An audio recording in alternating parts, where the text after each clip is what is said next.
Hello, good morning, good afternoon, good evening. I want to say welcome to Intimacy Masterclass. And I also want to apologize for just trying to help few people get sorted.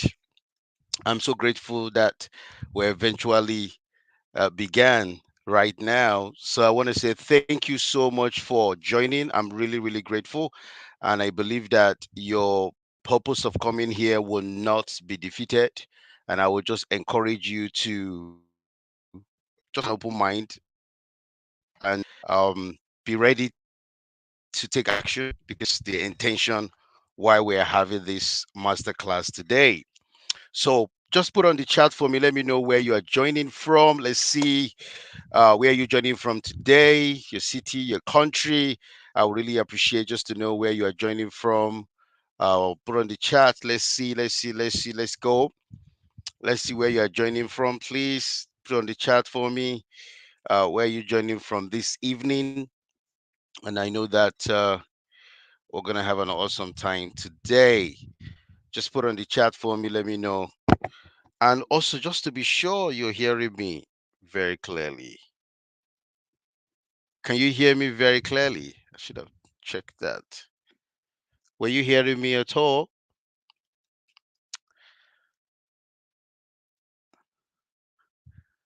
Okay, thank you. Can you hear me?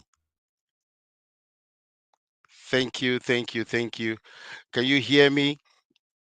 Let me just know while you're telling me where you're joining from. Also, let me know whether you can hear me very clearly.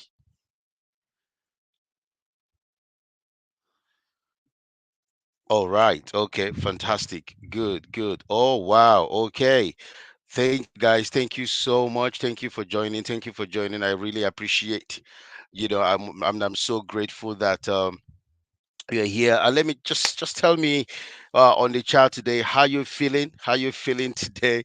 Are you ready to roll? Okay. How are you feeling? What's the expectation? What's the desire? Just let me know.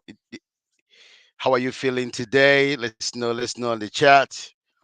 Okay, joining from Cameroon. Yes, we had people from all over. Okay, good. London. That's right. Newcastle. Let's just tell me how you're feeling today. Are you ready to go further? I feel good. Okay, good. I'm excited. Yes, let's see. Yes, we can hear you. Okay, joining from Ireland. All right, good, awesome. Yes, and I also just want to know. Yeah, tell me how you're feeling. Feeling open-minded. That's the way to go. Absolutely, that's the way to go. Yeah, absolutely, that's the way to go. Feeling open-minded. Yes, feel good. All right, okay. I'm very excited and ready to learn. Absolutely, thank you very much. And again, I want to also emphasize that while we're doing this, make sure you get a notebook because we're going to talk quite a lot of things. And as you write, you reinforce what you're learning so that you can be able to go and practice to bring the change and transformation in your marriage and relationship.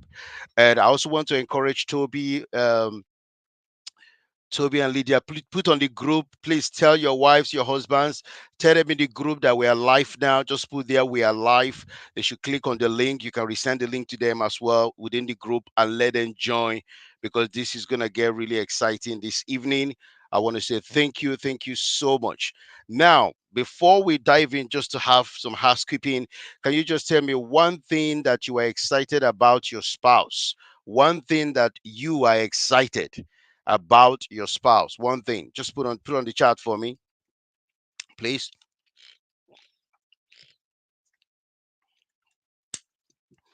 One thing that you are excited about your spouse about, right? Just put on the chat for me. One thing that you are excited about your spouse. Put on the chat for me, okay? And I want to encourage you to. Yeah, she's simply adorable. Fantastic. Thank you for that. Thank you. Okay, thank you so much. Yes, I want more to tell me what are you happy and excited? What do you love so much about your spouse? Let's know on the chat in the okay. Right. Awesome, awesome, awesome. And please tell those that are supposed to be here that we're live now. Okay. Tell them to be here that we are live. And I also want to encourage you while we're going, something that resonates with you. I could be asking questions just for you to put on the chat box for me. Please just go ahead and do that so that we can just collaborate, engage, and ensure that we're able to drive this very, very forward. And I'm hoping that we're going to get something out of this. Yes. Okay.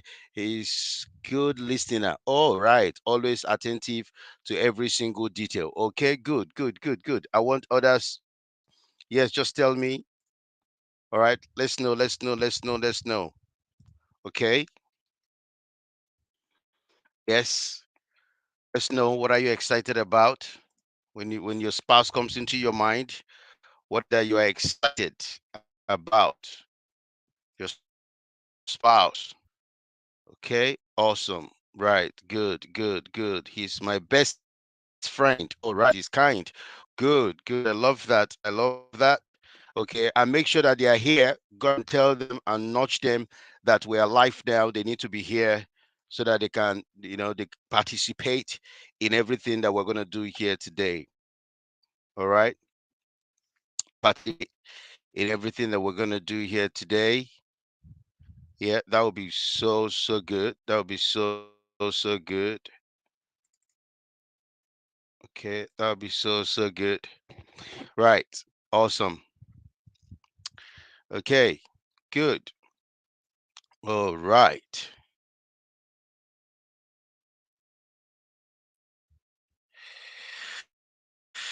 Yes, we have because this is actually best when you have husband and wife doing this. Yes, solo is okay, but the most effective is when you have the spouse, both spouses, learning together, growing together, and understanding why this is very critical and very, very important. Right? Okay, awesome. Okay, good. Right. Okay, finally, before we dive in, I just want you to tell me in one word, in just one word, why you are here. In one word, okay? Just put on the chat for me in one word, why are you here? Why did you register? Why did you come here? Why do you want to be part of this how to make love that is pleasurable, satisfying, and orgasmic to your spouse without feeling frustrated or used? In one word, learn. Okay, good. Love that. Love that. Okay, yes. All right. I'm here to learn. Okay, good. Love that. Yes. In one word, yeah, let's go, let's go, let's go, let's go, let's go. There's a reason why I really, really want us to give me that one word. In one word, in one word, in one word, in one word, in one word. Yeah,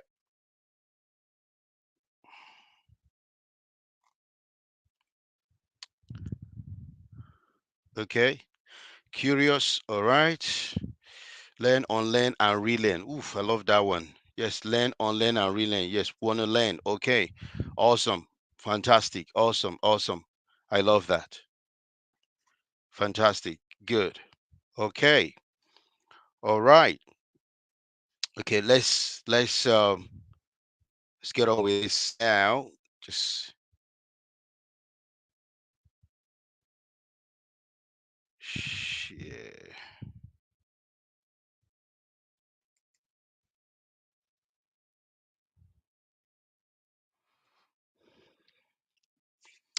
Right. Awesome. This is good. This is good. Yeah, just making sure that you're with me. I hope you're with me. You're not lost. I'm here. Absolutely, I'm here. Okay. So we're gonna dive in now, and we're gonna start with understanding marriage and temperament and sex. Now, this is the week one. This is a 4-week series of the couples intimacy master class. And then we have week one, week two, week three. I know that we have seen the booklet that was put on the group, but we're going to talk about that towards the end. I just wanted to focus on this for now because of time, and then we can come back to just look at that later. But this is week one, and if we're to talk about pleasure and satisfaction And then we also talk about orgasm to your spouse so that you don't feel frustrated and used. Then it's important for us to start with understanding why we need to do this in something. Okay. So understanding why we need to have pleasure and being satisfied, and at the same time enjoy the process, we need to understand what we are in. And I'm talking about marriage. You can't have pleasure and satisfaction and orgasm and enjoyment of sex from a divine perspective if you're not married. So this is exclusive for the marriage. Just a disclaimer. Now, while you are married, there is a core trait, there's a personality that surrounds you that also drives what you do with your spouse when it comes for your sexual life. Most people and most spouses do not understand that the wife, the husband in the marriage, in the relationship, they are very unique in the way they experience sex and sexual satisfaction.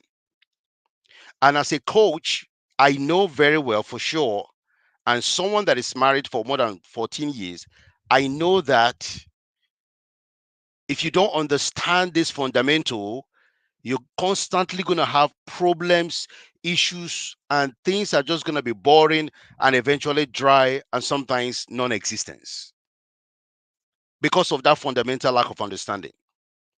So we need to start from the beginning and then we go through. And as we go to week 2, week 3, week 4, I will take you guys through a journey. And I want you to follow me consistently through the journey. By the time we arrive at the end, then you will know why we have gone through this journey. Having pleasure, having satisfaction, fulfillment, and enjoyment with your spouse is not overnight. There's a process you need to follow. Step 1, step 2, step 3, step 4. So just understand that this is the foundational steps. When you're climbing up, you start from down. You don't just jump to the sky. And unfortunately, that's what most spouses do. They leave the fundamentals, they leave the basics, they leave the process, and they want to jump to outcome, the dream, the goal, the ambition, and the aspiration. Unfortunately, life doesn't work like that. And God doesn't work like that. Goes through a process. So, and I'm hoping that you will understand that this process is critical if we want to have an exciting marriage. And just to say that this masterclass is for unique sets of people. There are couples that feel that they are irreconcilable. And because of that, they feel like giving up. Right? Also, there are couples that they are just tired of the marriage and they just feel that things are not just working the way it was designed originally, how they started. So that is making them a bit frustrated. Then we have others that their marriage is okay. It's not great, it's not amazingly fantastic. They are just amazingly fantastic in some areas, but some areas they are not entirely fantastic. And that area that is not fantastic is causing some hiccups, occasional conflicts, arguments, and sometimes sadness. Even sometimes you cry in the secret. Okay. And then there are some spouse that they are just tired in terms of bored. They are bored of the man, bored of the woman, because they don't feel like they are having what they need. Their needs and their desires are not being met. And maybe there are some that even want to divorce because they feel that this is not working. In fact, they've tried it, they've attempted it, maybe they've brought papers, they've discussed it. It's just not happened, but they are not seeing it in their heart, in their mind. I don't know if you are like that here, but I want you to know that there's a reason why we're doing this. So while we go through this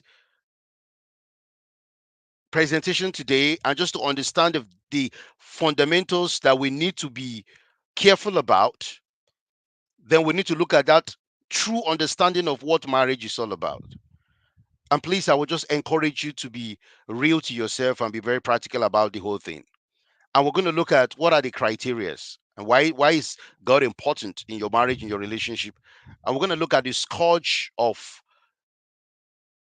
marriages that aren't working or not doing very well.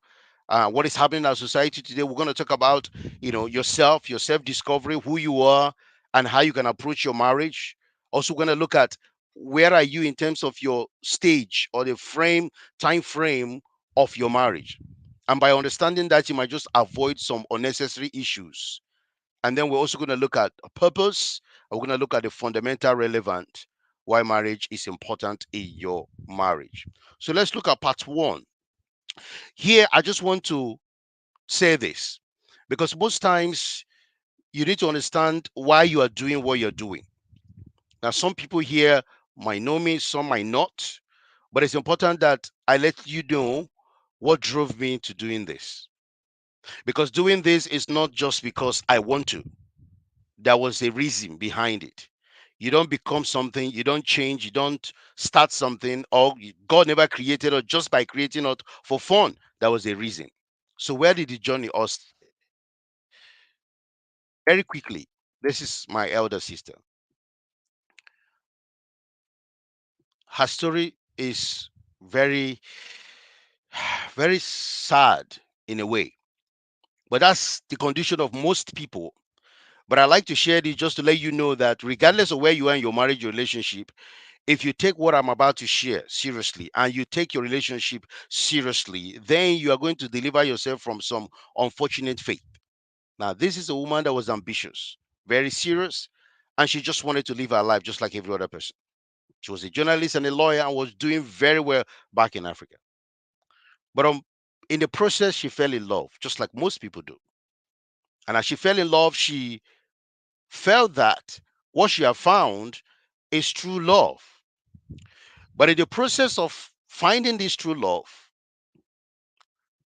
she ended up in a house where she was constantly being abused, physically abused, financially, emotionally, spiritually, every form of abuse. And it was so much because of her status back then in Africa, she was too ashamed to even speak or talk. So she was hiding the abuse from her colleagues, lawyers, her colleagues, journalists, and even her secretary, while she was the chairman of a journalism chapter in that part of my country. She wasn't even showing up in the office.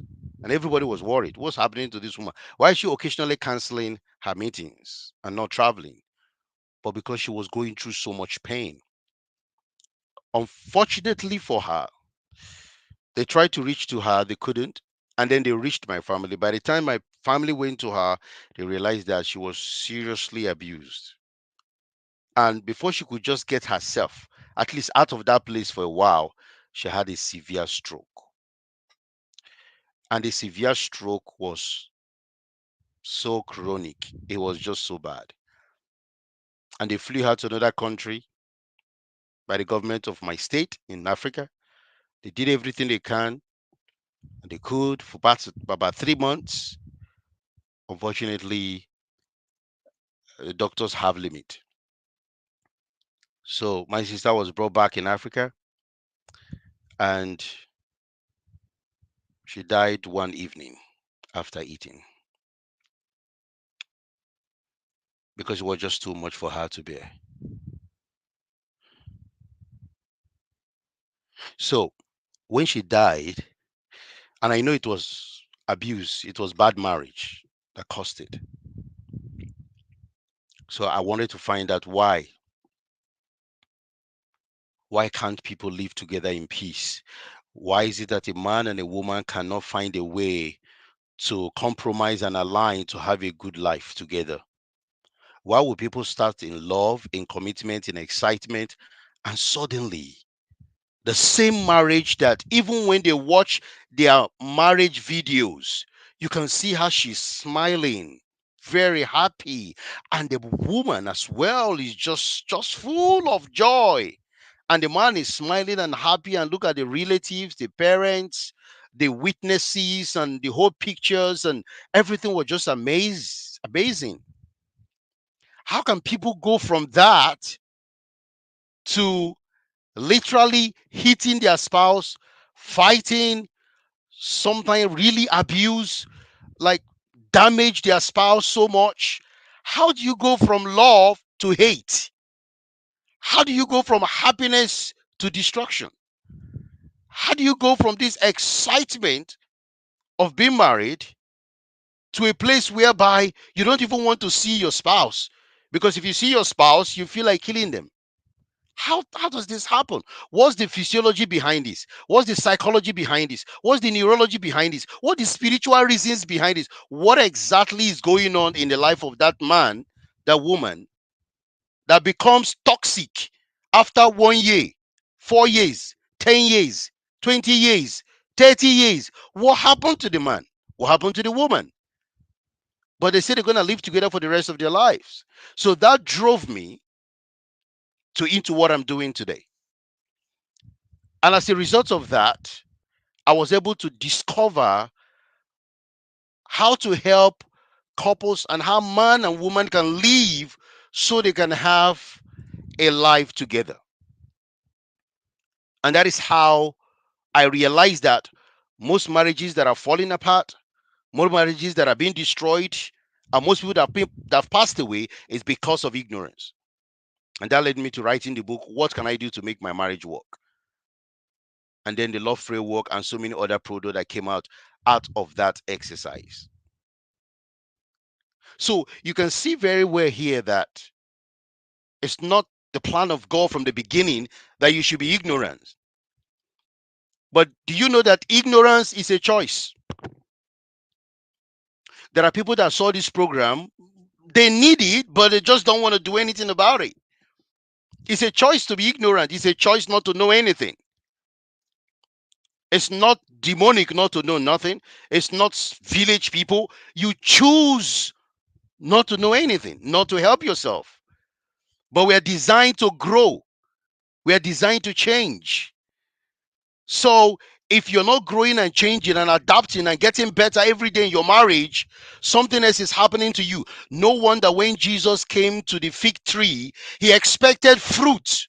He expected something to grow on that fig tree, but he saw leaves.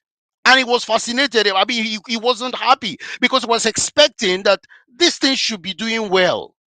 And then it's okay, nothing is going to happen here again. It dried up. Do you know that even nature tells me and you that we're not supposed to be static? So I just want you to just reflect right now in your marriage and relationship. Whatever is happening in your marriage and relationship that has happened, that's happening now, or that is going to happen tomorrow, good, bad, whatever it is, I want you to know that both of you are responsible for whatever is happening. It is your choice and it is your behaviors and action that is creating what is happening in your marriage. Whether you hate your wife, you hate your husband, whether you want to beat them, whether you are angry, whether you are keeping secret, whether you cheated, you don't want to expose, whether you are just not happy, whatever is happening to you, let me just let you know, you are the one that is creating whatever is happening to you. You can't blame God. You are responsible. So, and because you're responsible, you need to do something about your ignorance. Because if you don't do something about your ignorance, this is the wake up call, the reality. It is easy to say I do at your wedding day than actually do what you said you will do in your marriage. It's very easy. When you are getting married, you're so happy. You just respond amazingly well. And just because you started one day amazingly well, it's not a guarantee that all days in the marriage will be amazingly well. One day of great picture, great video, great smile, great witnesses of people travel all over the place is great, but it's a day. Marriage is not made in a day. Marriage is made in several days until death do you apart. That's what you said on the altar wherever you got married. So it doesn't matter how long you have been married. If you're not careful, you will just fall victim of those that never did what they promised their wives and husband on their wedding day that they will do till they die. And why is it like that? Because not all relationship that we have today, not all married men and women, not all people you see with rings are happy. In fact, UK said about 6 out of 10 couples are not happy. But are they in the marriage? Yes, they are in the marriage. Are they satisfied? No. Are they fulfilling? No. Are they excited about their husband coming back home? No. In fact, sometimes they even wish they die so they can get the money and begin to enjoy their lives if they have life insurance. Some people are in the marriage because of their children. They just don't like their wife anymore. They don't even like their husband anymore. But they're just there because the kids are still very young and they're waiting where the kids will live so they can divorce or they can walk away. Some are in the marriage, but they have different lives. They have ex-boyfriend, ex-girlfriend, they have side chicks, side elephant, side horses, size hippopotamus, all sizes of females and guys out there. But they're still married. So how can you tell me you're going to be happy like that? You can't be happy, right? So it's important to know that it's challenging. I looked at this data. This United Kingdom is an average divorce rate in England and Wales is about 33.3%, based on the marriages over the past 50 plus years between 1964 to 2019. Now, look at the breakdown. This is from the Office for National Statistics, if you want to check that out. Divorce rate in 2017, cumulative divorce rate. Think about this. People that have been married, 50 years of marriage, 31.9%. I'm like, why would somebody that been married for 50 years still divorce? Are you out of your mind? Like, why? You're about to die.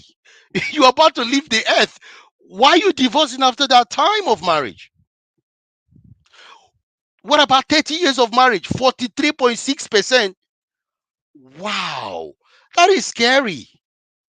20 years of marriage, 37.2% are divorcing after 20 years. 10 years of marriage, 20.1%. Can you see what I'm saying? That it's not how long you have been married that is the key. Is how well is the marriage? How are you growing in the marriage, in the relationship? How are you enjoying the marriage and working on your marriage every day? How can people divorce after 50 years of marriage? Now, 50 years of marriage is wow, it's fantastic. But do you know that some people are 50 years in marriage, but it's toxic, miserable, sad, and that is why they say, you know what, just before I die, let me just get out.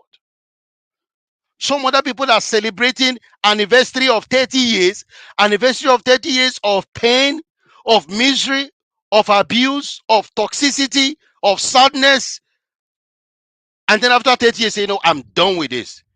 And then we're like, wow, why are you divorcing? No, you shouldn't divorce. You are 30 years. We are looking up to you. You are such an amazing couple. No, the marriage was terrible.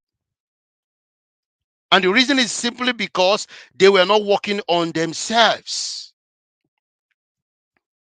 So can you think about yourself? For those that say, well, let me not marry now, or let me marry now, or let me divorce now, I will try another marriage. Most people that end their marriages, they are ending their marriages because they themselves, they are insecure. They are not even all right. They don't even know themselves. So look at it. First marriage, about 40-50%, depending on which data you're looking at, end in divorce. Now you would have thought that second marriages would do well because the man would have learned, the woman would have learned. But unfortunately, look at the statistics. Even second marriages divorce more than the first one. Okay, all right, something is not right here. Like seriously, something is not like this data is just causing more problem. Someone say, I don't want to stay in this marriage. I just want to walk away. And then you got another one, and then the rate of not staying together is even high. All right, let's go to third marriages. 73 whopping percent of third marriages end in divorce. Okay, now can I tell you? This human being has a fundamental human error. There is a fundamental problem with that woman. There's a fundamental problem with that man. Because the problem they would have sought out in the first marriage has been carrying them about. They've been moving about with the same thing. Changing a man and a woman does not guarantee fulfillment in marriage. Changing a man or getting a new person into your life is not a guarantee that it's going to work. What guarantees marriage is you. You are the one. So you can say, well, my boss loved me than my husband. My secretary loved me than my wife. Whatever you are saying, they've not lived with you. They are just being with you because of they are getting something from you, maybe emotional support, or they just like you being around them, and they share their intimate life with their spouses, and you say, wow, this woman loved me, this husband loved me, oh, that person, blah blah blah blah blah, and you are thinking that is the way out. And then you suddenly say, I don't want this marriage anymore. I'm tired. We're irreconcilable. I can't deal with this anymore. And you just end the divorce and you walk away. And you got into the arm of the one that is lovely, nice. And you realize that that one is even devil times 4,000. And then you go to the third one. You realize that it's not even devil. You are now living in hellfire. So changing and marrying all over the place is not the key. Sit down and ask yourself, what exactly is my problem?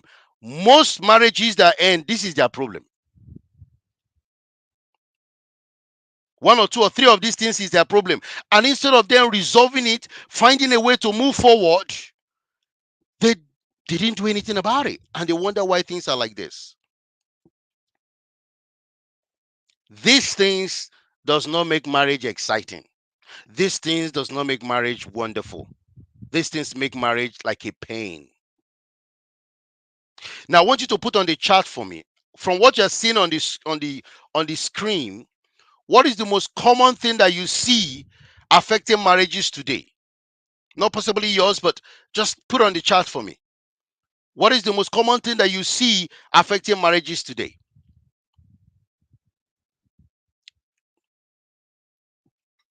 What are some of the things that you see affecting marriages today? Just put on the chart for me. Let me see from this that you know that it's a big problem. It's almost like a pandemic, and probably in your marriage, or maybe you have seen somewhere, or in the past. Just put on the chart for me. What do you see is very common today? Yes, just put on the chart for me.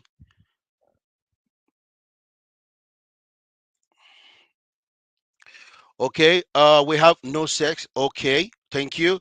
We have lack of patience, right? We also have emotional neglect. All right, emotional neglect. Okay, yes, yes, yes. Please, just let's just drop more. Let's see.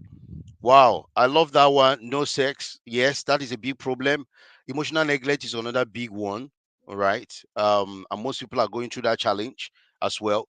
So some of these things are very, very dangerous for marriage. And if you don't do something about it, it can cause small problem. Yes, we have insensitivity. Oh, yes, that one is another one. Yes, thank you so much.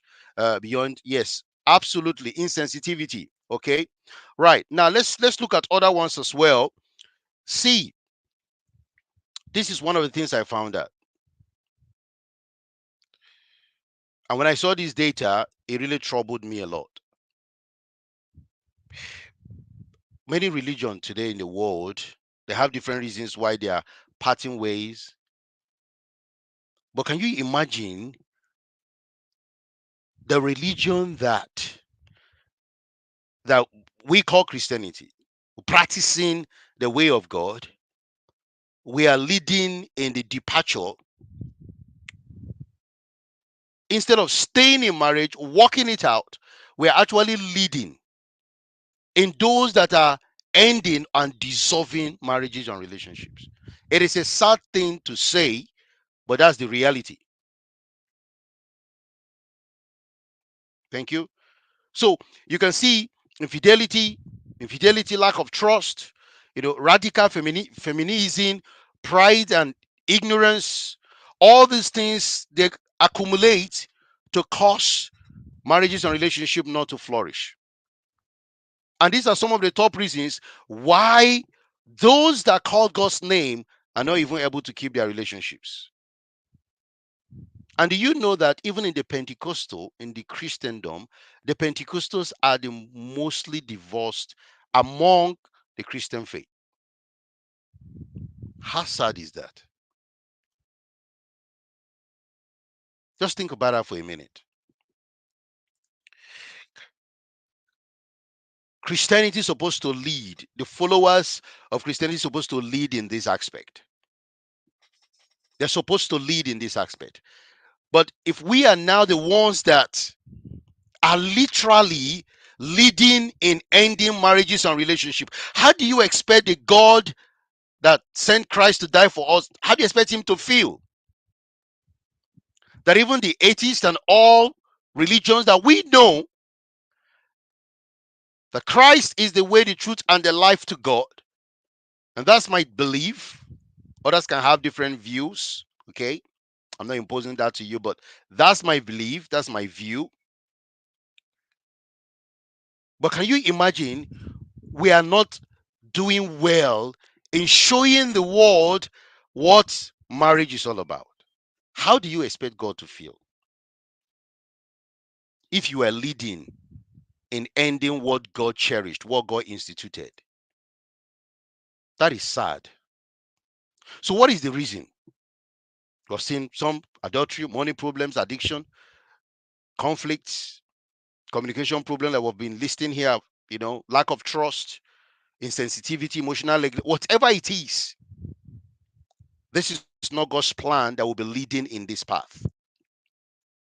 And just don't forget that when you end marriage, end relationships, it's not just about you. There is people involved. It's not about you. There are people involved.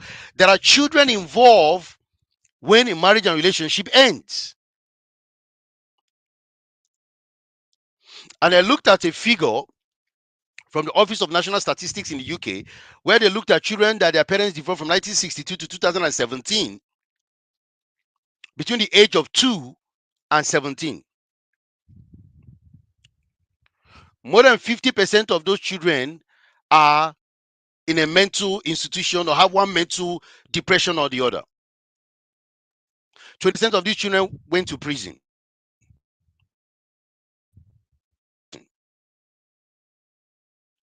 65% of them remarried at least 2 times. When you ask those that were in prison why, or those that were in a mental institution or depressed, or their life has just been shattered, they always blame their parents. They always feel guilty why they were born, because they feel that if they were not born, their parents wouldn't have ended their marriage and relationship. But that's not true.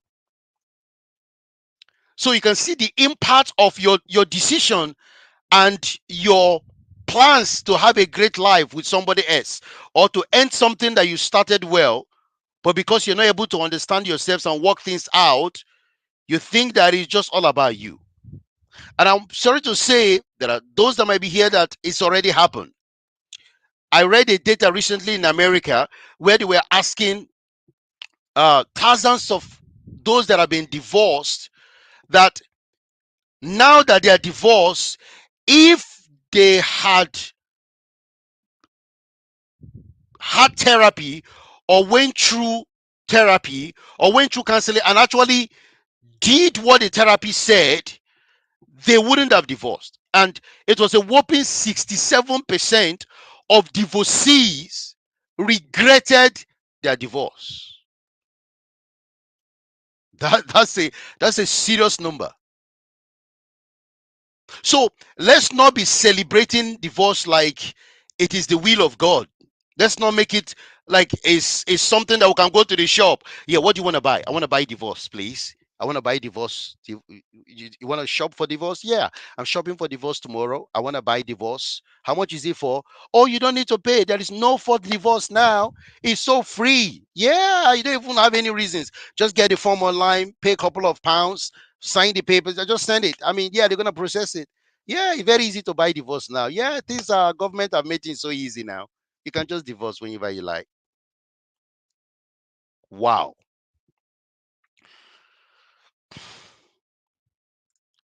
That's why we need to be careful. And I want to say here, you are the problem and you're also the solution. Whatever is happening in your marriage or relationship, I always tell my wife, we are the problem, we are the solution. The kids are not the problem, they're not the solution. We are. And the same thing again, you need to tell yourself. Whatever is happening in your marriage or relationship, it has nothing to do with the kids. You and your spouse are responsible. So the challenge is now, are you going to continue to build this marriage or work on this marriage? There's no need to be proud.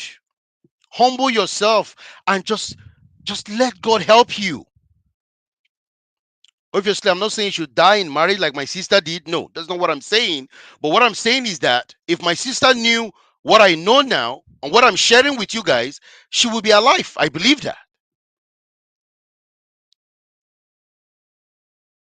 Probably she would have worked on herself, or something would have happened, or they would have gone for therapy, but she lacked this aspect of knowledge. And I'm telling you, knowledge is power, but it becomes more ultimate power when you do it.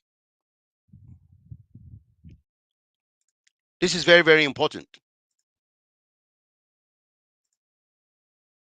And that is because of lack of knowledge when we have all these problems. The Bible says, my people are destroyed for lack of knowledge. When you don't have knowledge, your marriage is going to suffer. And it's up to you to decide today. And you need to know that decision to remain married, decision to please God, decision to work on yourself on a daily basis, decision to live a life that's unique and different. I want you to know that it's not just about you, it's about the person that you are trying to please.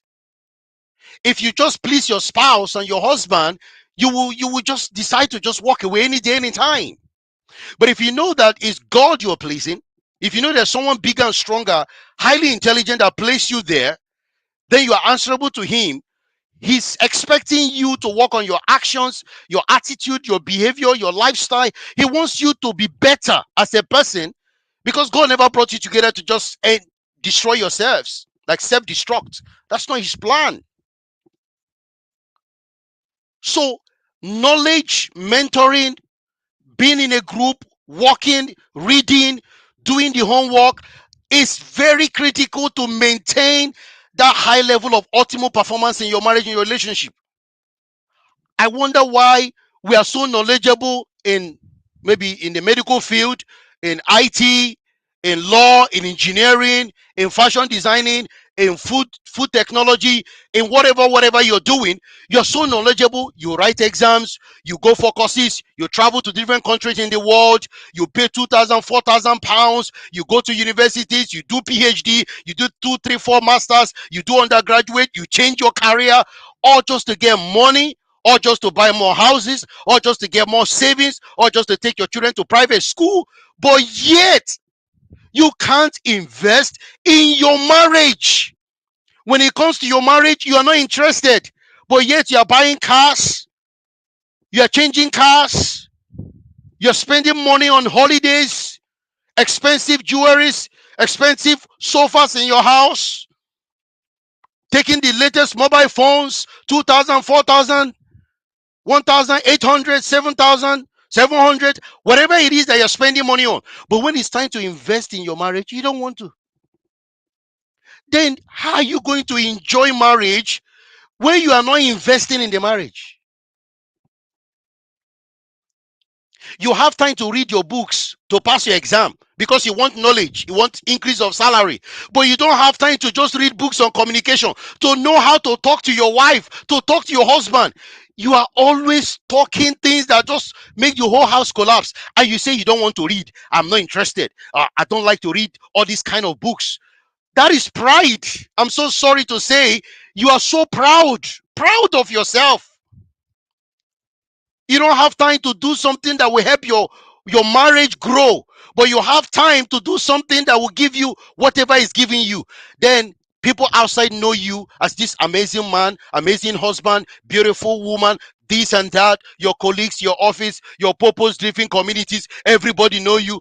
But your husband knows that they can't live with you.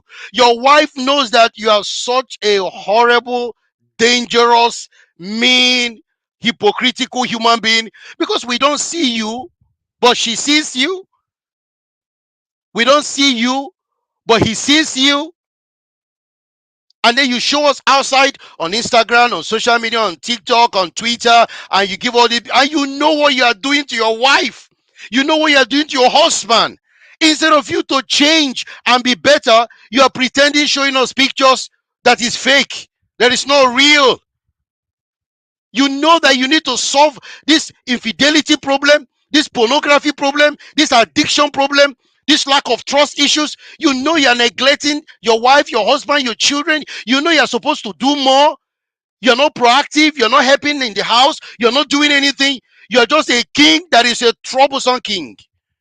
You're a queen that is just terrible queen. Now, how you tell me that your marriage is gonna work? So it's up to you. So when a marriage ends, please don't blame God or Jesus or the Holy Spirit. Can you just blame yourselves? Because He's not interested in what has happened there. So use this opportunity to search yourself, examine yourself, please. Think about yourself. What is it that is causing this problem? I mean, look, let's be real here, right? There's no need to deceive ourselves. What is that thing that is just, that is like a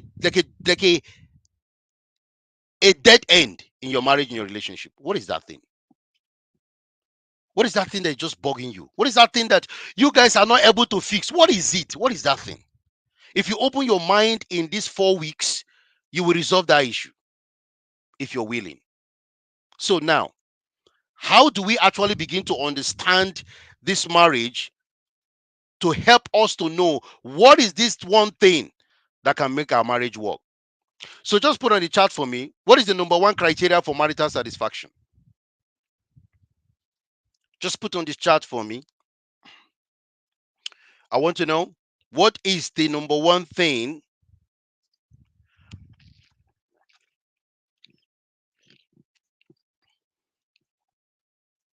number one criteria for marital satisfaction? What is that thing?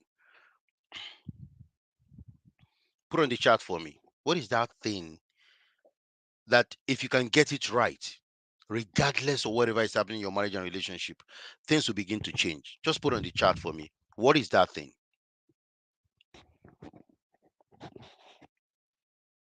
Just name that thing. Let me see.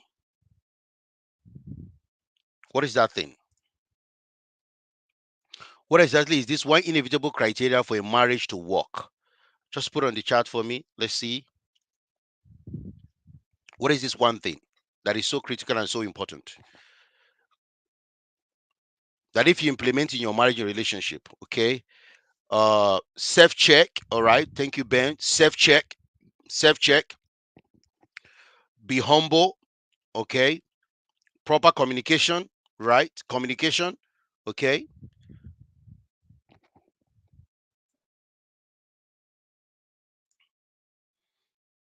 Yeah. Communication. Okay. All right. I love that.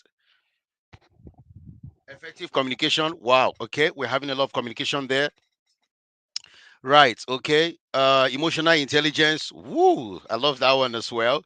Yes. Yes. Can I have more? Emotional. Yeah. Kindness. Okay. Okay. Good. Good. Kindness. Right. Okay. Awesome. Okay. Right. Let me show you.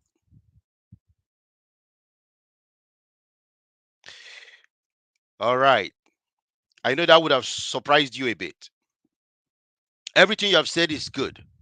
But do you know that you can never have communication if you don't understand even how to communicate? If you don't understand your spouse communication style, you can't even communicate.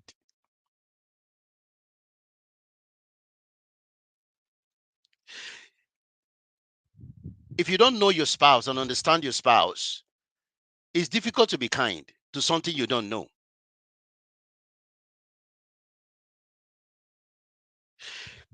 Can you agree with your spouse when you don't even understand what you guys are agreeing on or why you need to agree?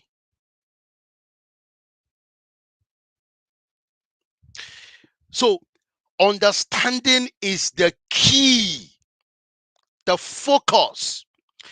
Everything sits under understanding.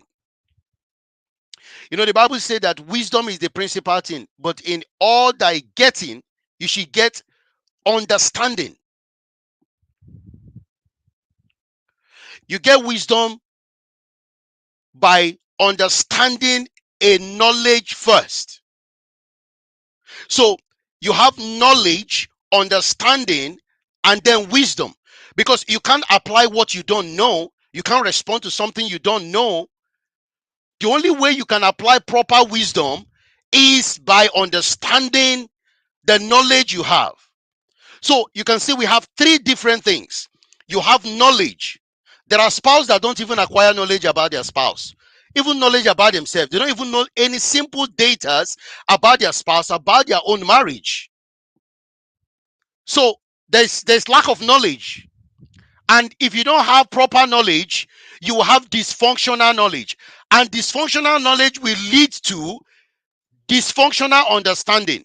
And dysfunctional understanding will lead to wrong application of the dysfunctional knowledge you have. You can apply things that you don't know. So you can see it's very, very important that you understand first, then every other thing will flow. And God's word is made very clear about it. Wisdom is the principal thing. Therefore, get wisdom. And with all that getting, get understanding. It is so powerful to have understanding. Because when you have understanding, you will know how to work with your spouse. You try to comprehend them. You try to know more about them. You're more aware about them. All the stages of your marriage, all the challenges, you just follow along. You take in, you perceive, you design. You know when to talk, when not to talk. You know when to keep up with them. You know what to master. You are literally on your toes trying to understand the unique aspects of your spouse. Let's say, for instance, you've been married for 5 years and you've understood this woman for 5 years. You've understood this man for 5 years. And now you're going to 10 years. Do you think that the same woman and the same man is going to be on the level of understanding if they are reading book, if they are going to do masters, if they are evolving, if they are changing? How do you expect to understand a 10 years marriage to be the same as a 5 years marriage? That is not possible. So understanding is key. But how can you understand what you don't know? This is why you need to invest in your marriage, to know about your wife, to know about your husband, to continuously grow so that you will continuously understand them. Can I tell you that you will understand your wife till the day you die as a husband? You will understand your husband till the day you die as a wife. Don't ever be complacent. I have already known my wife everything. There is nothing more to know about my wife. There's nothing more to know about my husband. There's a problem in that marriage already. You can't exhaust knowing about your spouse throughout the lifespan of your marriage. It is not possible. Because if you do, you become complacent. You take them for granted. And that is how you start disrespecting them, talking to them anyhow. Because of what? You feel it. What is it that? What is so fascinating about this woman? What is so fascinating about this man? And then you talk to them anyhow, but you weren't talking to them like that when you are curious, when you are loving and kind, you want to know more, you were humble. Now you are proud, you are cocky, you are heady, and now you just feel like, please, I can't waste my time on this. That's pride. And that has caused so many problems in marriages. So understanding is important. And for you to actually understand your spouse, you need to desire it genuinely. You need to allow your spouse to express themselves freely. You can't be a dictator. You can't be autocratic. You can't be the only one running the marriage and expect to have understanding of your wife or your husband. You need to build your individual emotional intelligence. You need to listen actively to each other. You need to accept your natural differences unconditionally. When we get to temperament, you understand your wife is not the same like you. Your wife is not your mother. Your wife is not the housemaid. Your wife is not your auntie. Your wife is not your female boss in the office. This woman is different from the other women in your life. If you treat her like you treat your boss, or you want to treat your wife like, oh, my ex girlfriend, the way she used to do, and then you are treating your wife like your ex, like seriously, how? You are treating your husband like your father. This is how my father used to do. This is how my father did to my mother. It doesn't work like that. This is a different man. My uncle, my father used to be like this with my mother. I saw it like this, like this, like that. And now you are boxing your husband to fit into the cup or the box of your father. This man is not your father. Why are you treating him like your father? Why are you treating like your ex-boyfriend? Why are you treating him like the guy that used to give you this, give you that, that made your body look like wow? And now you are thinking, oh, you're not like my ex-boyfriend. Even though you don't say it, if you indirectly begin to judge or measure your husband because of when you were, gallivanting, when you were the queen of the earth and the queen of all young men at the time, it's not possible to be able to treat your husband like the queen of whatever you think you had before. It's a different dimension. So just know that they are different. And also, you need to understand that male and female are different as well. We're not the same. And if you understand that we're not the same, then you'll be better off making a personal choice, not a chance, to work on your marriage to have a great and satisfying marriage. Marriage is a journey, and with a lot of learning to do if you want to make it work. Some spouses, they only learn once a week in a year, and they wonder in May they are having issues, a lot of issues. Then by July, they want to kill themselves. By November, they don't even like the marriage anymore. You are not consistent in the process. Why do you want to reap the benefit the whole year? It's not possible. When a farmer goes to the farm and he plants, he doesn't weed, he doesn't look after the crops. He doesn't irrigate if it's necessary. He doesn't put pesticides if it's necessary. He just plant and look after it in January and just travel to another country and say, yeah, my farm is gonna be amazing. By the time he's back, he's grown with weeds, with all kind of animals and with all kind of bushes. And that is what is happening to a lot of our marriages. You neglect the marriage and then you expect it to be all right when you are back from wherever you have gone in your fantasy world. Marriage is work. Marriage requires you to do something. Most times when people come to me, I'm very wary to tell people to just pray. They will go to pastor say pray. They will go to that person, the person say pray. They pray. They join they pray.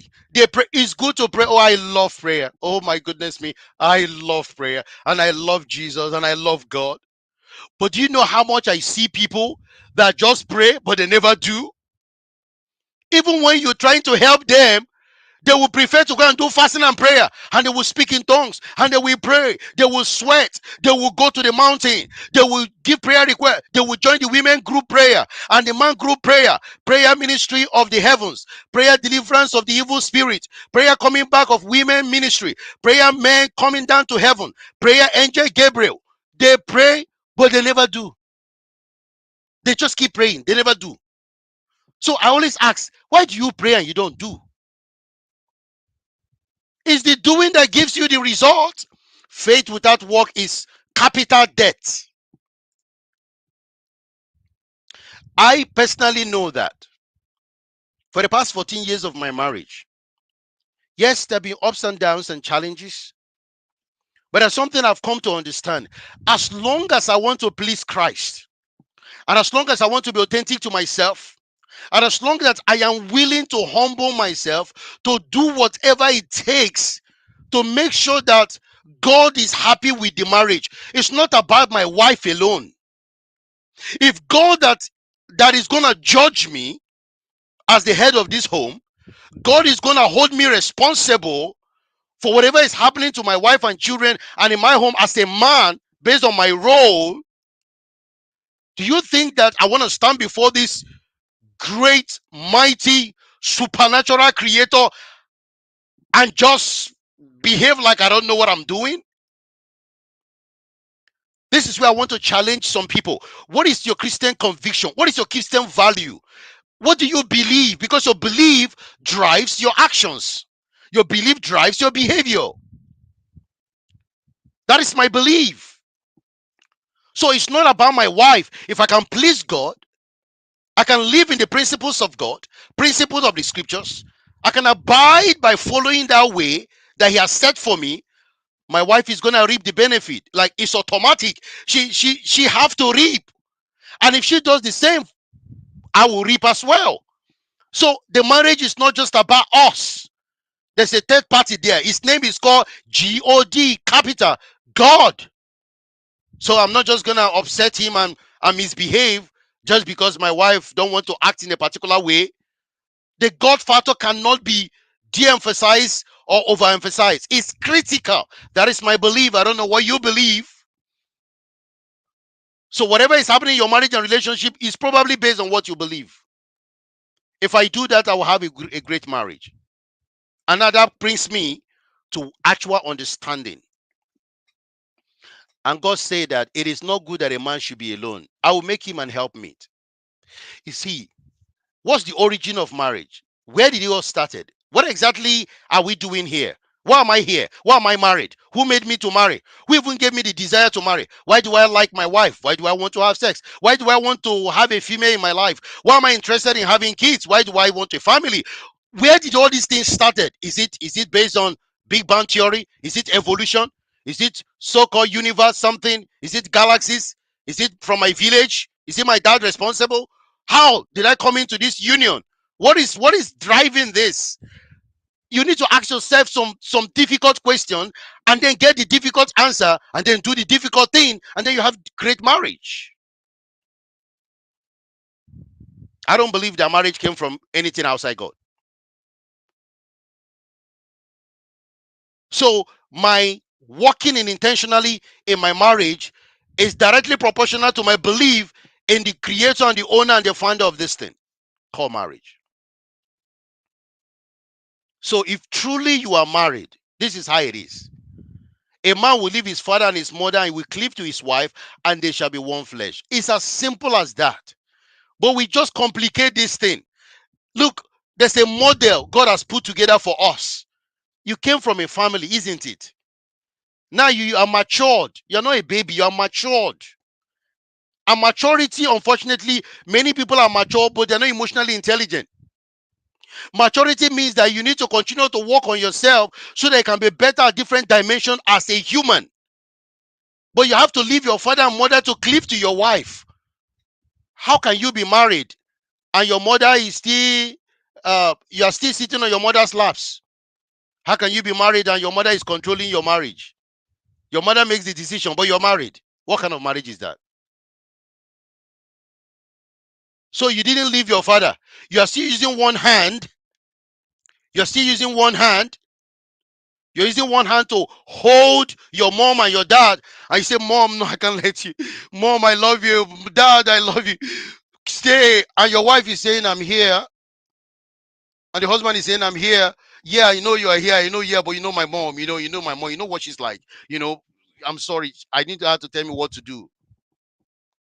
I need my dad to tell me what to do. I need my ex-girlfriend to tell me what to do, my ex-boyfriend. I need the pastor in the church to tell me exactly what to do. My husband cannot tell me what to do. My wife cannot tell me what to do. I just need that prayer group leader in my church to tell me exactly what to do. I cannot obey them in the house. I just need to obey the people outside because they are the one. It's my classmate. We were together in university. We were roommates. We studied together. We ate together. In fact, we share boyfriend together. We came together. Everything about our life is together. I cannot leave. You understand? It's a childhood friends. We have been together. Why do you want me to leave this girl? Why do you want me to leave this man?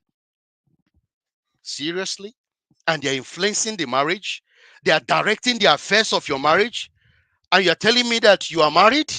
No, you're not married. That's not married because you've not left. There's no transition there yet. So you have to live and cleave and build intimacy. And that one flesh is what God is talking about. You can't be one flesh with your wife and you're one flesh with pornography, one flesh with drugs, one flesh with addiction, one flesh with girlfriend, one flesh with boyfriend. You are one flesh with pastor, one flesh with sister, one flesh. I don't understand. How many flesh do you have? It's one. Husband and wife coming together to be one. Some people are one flesh and their job. In fact, their job is even one more flesh than their wife. Their job is more one flesh than their husband. Some people are more one flesh with children. They love their boys and girls more than their husband. In fact, they prefer the children than their husband and wife. Some people love their career more than their husband and wife. What is it that is taking your attention from building your home?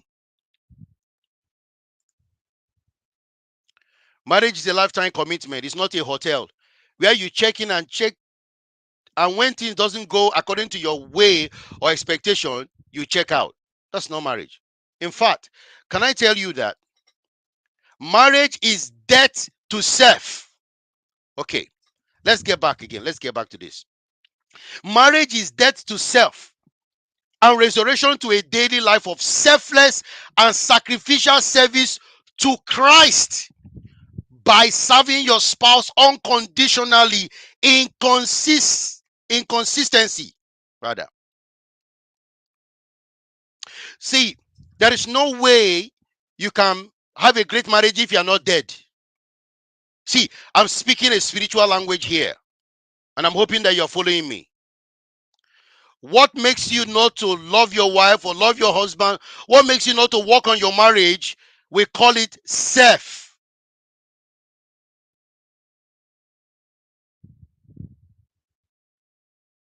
Selfishness is the biggest problem in marriage. Self-centeredness is all about you, your money, your agenda, your schedule, your car, your job, your this, your father, your mother. It's about you, your happiness, your everything is about you. You never serve. Selflessness is not in your dictionary. In fact, you don't even know what the word selfless is. When you say you are married, I know that marriage is representing Christ and the church. Christ died for us. The spiritual connotation is that you are dead with Christ. You are buried. You resurrect again in selfless and sacrificial service. So now what you do is unconditional. That's where I love my wife conditionally. Sometimes your spouse don't even know whether you love them. Some of them they don't even understand what is love because your marriage is about you. Now tell me, how is that love? So if you want to talk about biblical marriage, it's a union between a man and a woman that is ordained by God and based on the principles and the teaching of the Bible. In a biblical marriage, both partners submit to each other out of reverence to Christ, not whether he deserve it or she deserve it, and commit in love, honor, and serve each other for life. Oh, most people don't like to hear that word for life. It's now for whenever it suits me, for as long as I can take it, for as long as we can understand whether it's going to work or not, for as long as I'm not going to be just like a doormat. Do you know that if you truly want to be like Christ, because you're already dead, now you are resurrected in selflessness and sacrificial lifestyle to your spouse. You wake up in the morning and said, how am I going to serve my wife today? How am I going to serve my husband today? I'm so looking forward to, how can I make his life better today? Like, you wake up and your life is, how can I serve him? How can I serve her? You are really excited to serve. But now, because you are grown, they are nothing to you anymore. It's I see finish now. And then you're like, this one, what is this? Even your body language is like he's dead already. Your body language is like, what is this one? Now, because you're no longer practicing biblical marriage, what are you practicing? Hollywood marriage, Nollywood, Bollywood marriage, sports science marriage, politician, celebrity marriage, social media marriage. That's what you're practicing now. The fundamental selflessness, self-denial, crucifying your flesh, dying to self, and allowing Christ to reign in newness of life no more. Some of us, our relationship with Christ is dead. A whole week, you don't do quiet time, you don't pray, no family devotion, you don't fast, you don't call on God. Throughout the whole week, you sin, you lie, you cheat, you fornicate, you commit adultery, you watch pornography, you smoke, you do all sorts of evil. And on Sunday, oh God, I love you. Thank you, Jesus. Hallelujah. You give offering, you give tithe. And then on Monday again, you are calling the girlfriend and you're exchanging pictures. You're telling the guy you're going to meet him, he send you pictures. You look at the body, you are laughing. You're using your phone to watch naked women. And then you're wondering why your marriage is not working. The presence of God is not there. Let's stop deceiving ourselves. Jesus is not there. I don't care how long you pray. You can fast from now till tomorrow. And you're constantly living in sin. How do you expect Christ to walk with you? He's not going to walk with you like that. This is very important. See, the Bible describes marriage as a sacred covenant between a husband and a wife. It's not a contract that is intended to reflect the love and the unity between Christ and his church. Why do we have Christians divorcing left, right, and center today? Why do we have people that speak in tongues, but if you see their life at home, somebody will go to church, is in the choir, somebody is praising God, is still on social media, quoting Bible from YouVersion, Bible app. Everything about them is just religion, religion. And you look at their life in the house, the same person is secretly having an affair. The same person is lusting. The same person is doing evil. How do you expect the presence of God in your life? So you are responsible. Don't blame your wife. Don't blame your husband. Don't blame your parents. Don't blame the government. Don't blame social media. Don't blame your phone. Don't blame your iPad. Don't blame your laptop. Don't blame your desktop. Don't blame the television. Don't blame the movies. Blame you. If you are practicing biblical marriage, let's do it biblically. If you don't want to practice biblical marriage, please, let's be atheists. Let's join other religion. You can even serve demon. Satan can be your father if you chose to, but you can't be discrediting God, making God look like he's something that is not to be worshipped. What a precious God. We can't just take him for granted. I'm challenging you today. Who do you reverence? Who do you commit? And how do you live your life?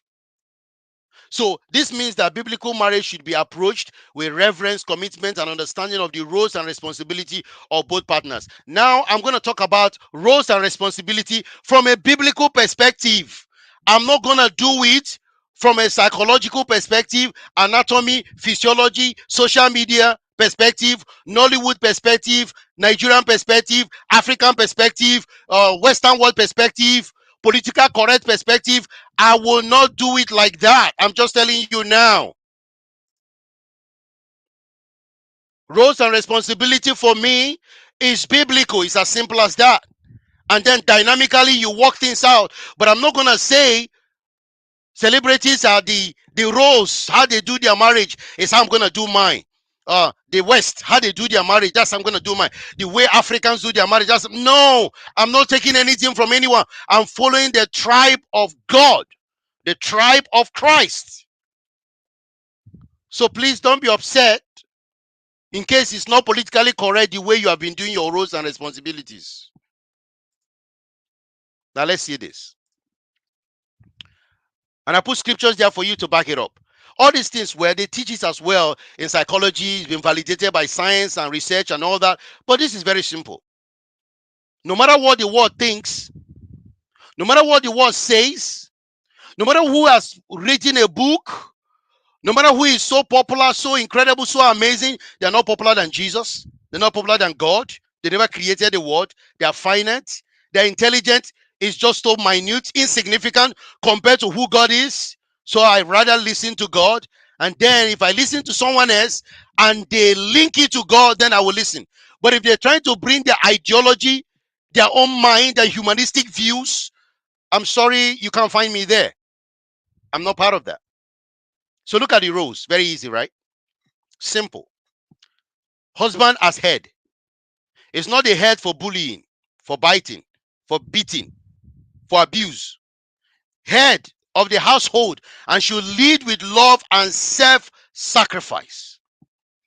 Love your wife as Christ has loved the church and gave himself for it. I always tell men, if you know your role in marriage, you will cry every day. You get on your knees and say, please help me. Please give me grace. Because it's not easy to love something that is not loving you back. It's not easy to greet your wife when she's not greeting you. It's not easy to say I love you when probably maybe she deny you sex for whatever reason, and you still talk to her, you still greet her, you still help in the kitchen, you still go and pick the children and drop them and help in the household, and yet this woman is dealing with you. Do you think it's easy to love someone that so much disrespect you, that really, really hurt you? Or even if the woman has committed adultery, and you came back and you found out she committed adultery, and you said I hate you. No, you can't hate her. No, you love her. Yes, she has committed adultery. Oh yes, it's not politically correct, isn't it? Jesus loved you when you fornicated, isn't it? When you lie, you cheated, you did evil, you did fraud, you bribed. Look at your life. He still loves you even now. Some people might just hear this thing, and unfortunately, they might still go and commit adultery tomorrow. Why? And Jesus still loves them because he wants to save them. So why do you think that your wife has done something or your husband have done something? I will never forget. This is the end of the marriage. I cannot take this. Do you know who I am? Do you know where I'm from? I can't take this. What kind of nonsense is this? Do you know who I am? Do you know where I was? Do you know the money? Do you know the kind of class of woman? Oh, excuse me. Please, please, please. Thank you very much for your accolade and your praise and your self-aggradation and all that. Yes, I know you don't take nonsense. I get that. I get it. But please calm down. Please. Yeah. Let's praise God. Hallelujah. Please let him be God. Yeah. Just if you don't want it, it's okay. You don't need to tell the whole world. You don't need to bring yourself to the level of God. Yeah. I know you're upset, you're angry. I get it. Yeah. The husband is the head. And the husband cannot get respect only when he does stuff. No, God didn't say, oh, when your husband do this, then respect. That's what most times ladies in the church don't understand. Well, they find that it's very difficult because it's not politically correct. Your husband came back, he said you should wash plate. Well, you're supposed to wash the plate, but he hasn't washed the plate. And then he came downstairs and you start shouting and screaming and abusing him and cursing him and calling his mother, his father, and everybody, and taking him like a trash, and just finish gossip him and strangulate him because he didn't wash the plate. Yeah, I know what he's doing is wrong. We can train and work on that. But just because you didn't wash plate, that's why you just lose your emotion and you just finish the man on social media, online, your friends, your families, you tear him down, you finish in front of the children, you tell the children your father is the most horrible, dangerous, evil man on the planet, and the children have that in their head and they're walking about. My father is a lunatic, he's satanic, he's from the devil, just because you guys are having misunderstanding. This is very important. Wife as a helper. The wife is a helper to her husband and should support and comprehend him in his role as he lead.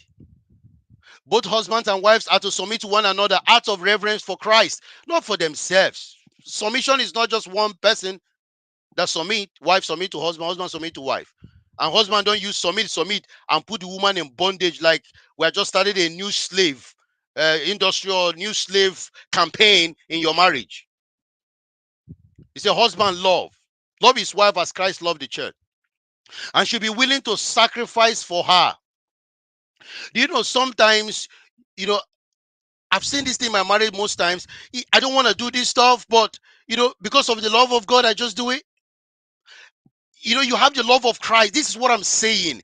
If you're truly authentic, practicing Christian, you will be empowered by Christ to do certain things that the natural man on the television, that the politically correct husband in our age will never do. It's a different life. It's coming from the spring of spiritual awareness. This has nothing to do with psychology or whatever. This is spiritual transformation that happened in your life. Wives to respect her husband and honor his leadership role in the household. You see, yes, sometimes we get it wrong. I've got things wrong many times. The truth, right? I'm not perfect. But when I get things wrong in my leadership, does it mean that I'm devil? I'm evil spirit? Does it mean that I'm just horrible? Like there's nothing good about me? Maybe this one or two isolated case, but it's not that you're gonna be getting things wrong all the time. But I'm just saying that just give grace. Like just sometimes consider and just tolerate that this same person you want him to become perfect and something that you have in your head, just lower some of those expectations because he might not entirely 100% become what you're thinking. Faithfulness. Both husband and wife are to remain faithful to one another and keep the marriage bed pure. Adultery, fornication, pornography. If you have an issue like that, seek for help and pray and then do the needful. Get anything that's going to cause problem in your marriage out of the way and allow healing to take place. Parental responsibility for both husband and wife is not just for the wife. Husband provision, yes, according to the scriptures, is the husband role to provide for the family needs. But it doesn't mean that the wife cannot provide. Doesn't mean that she cannot support.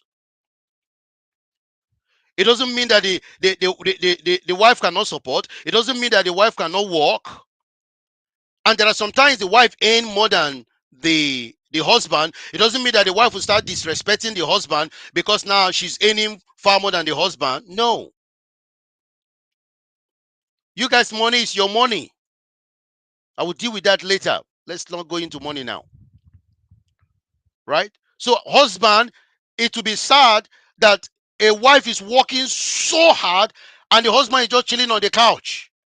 He doesn't even want to upgrade his skills. He don't want to get a better job. He's not doing nothing. He just having sex and sleeping, having sex and sleeping. What? And you go to church and you say you believe in God? Why are you giving your role out? Your wife is there to support you, even though she's making 5,000 more than you. She's just there to support. So that you abandoning your role to your wife because you say you are lazy, because you don't want to act, you don't want to do new courses or change your career or do something, you just abandon the woman to run the house, provide for the need of the home. Well, I think you need to read First Timothy chapter 5 verse 8. I don't need to go into that. You read it for yourself. I'm talking about biblical roles here. Wife's homemaking. The wife is responsible for creating a welcoming and orderly home for her family. She needs to make the home welcoming and good, like a virtuous woman. Very important because of their emotional and caring nature. Look, it's important to know when we go to temperament, you understand what I'm saying. There are certain things God has put in women that we don't have as men. There's nothing we can do about it. I don't get pregnant. Do you know just getting pregnant and carrying a baby? Do you know the powerful bond? There is even a chemical that is released when a woman is pregnant that creates stronger bond. So how do you expect me that don't have this chemical being released in my body to become like my wife overnight? No, it's just not possible. I can learn, I can try, but I might not do it well the way she's going to do it because she's naturally endowed to do that. Mutual respect is for both. You respect each other. Husband's protection, your role. Your wife is not the one protecting the whole family. The husband needs to protect the family. Wife nurturing the children, nurturing home, supporting the husband to build a home. Unity. Both husband and wife are to work together in unity and cooperation. The Bible says, can two work together? It said they agree. If you're not united, then how are you going to work together? Communication. You communicate well, honestly and openly. No secrecy. Look, the roles are there. And this is biblical. Look, servanthood. Both husband and wife are to serve one another in love. So if you follow these supernatural principles of roles and responsibility, why are you going to have issues? Why do you think your marriage is going to fall apart?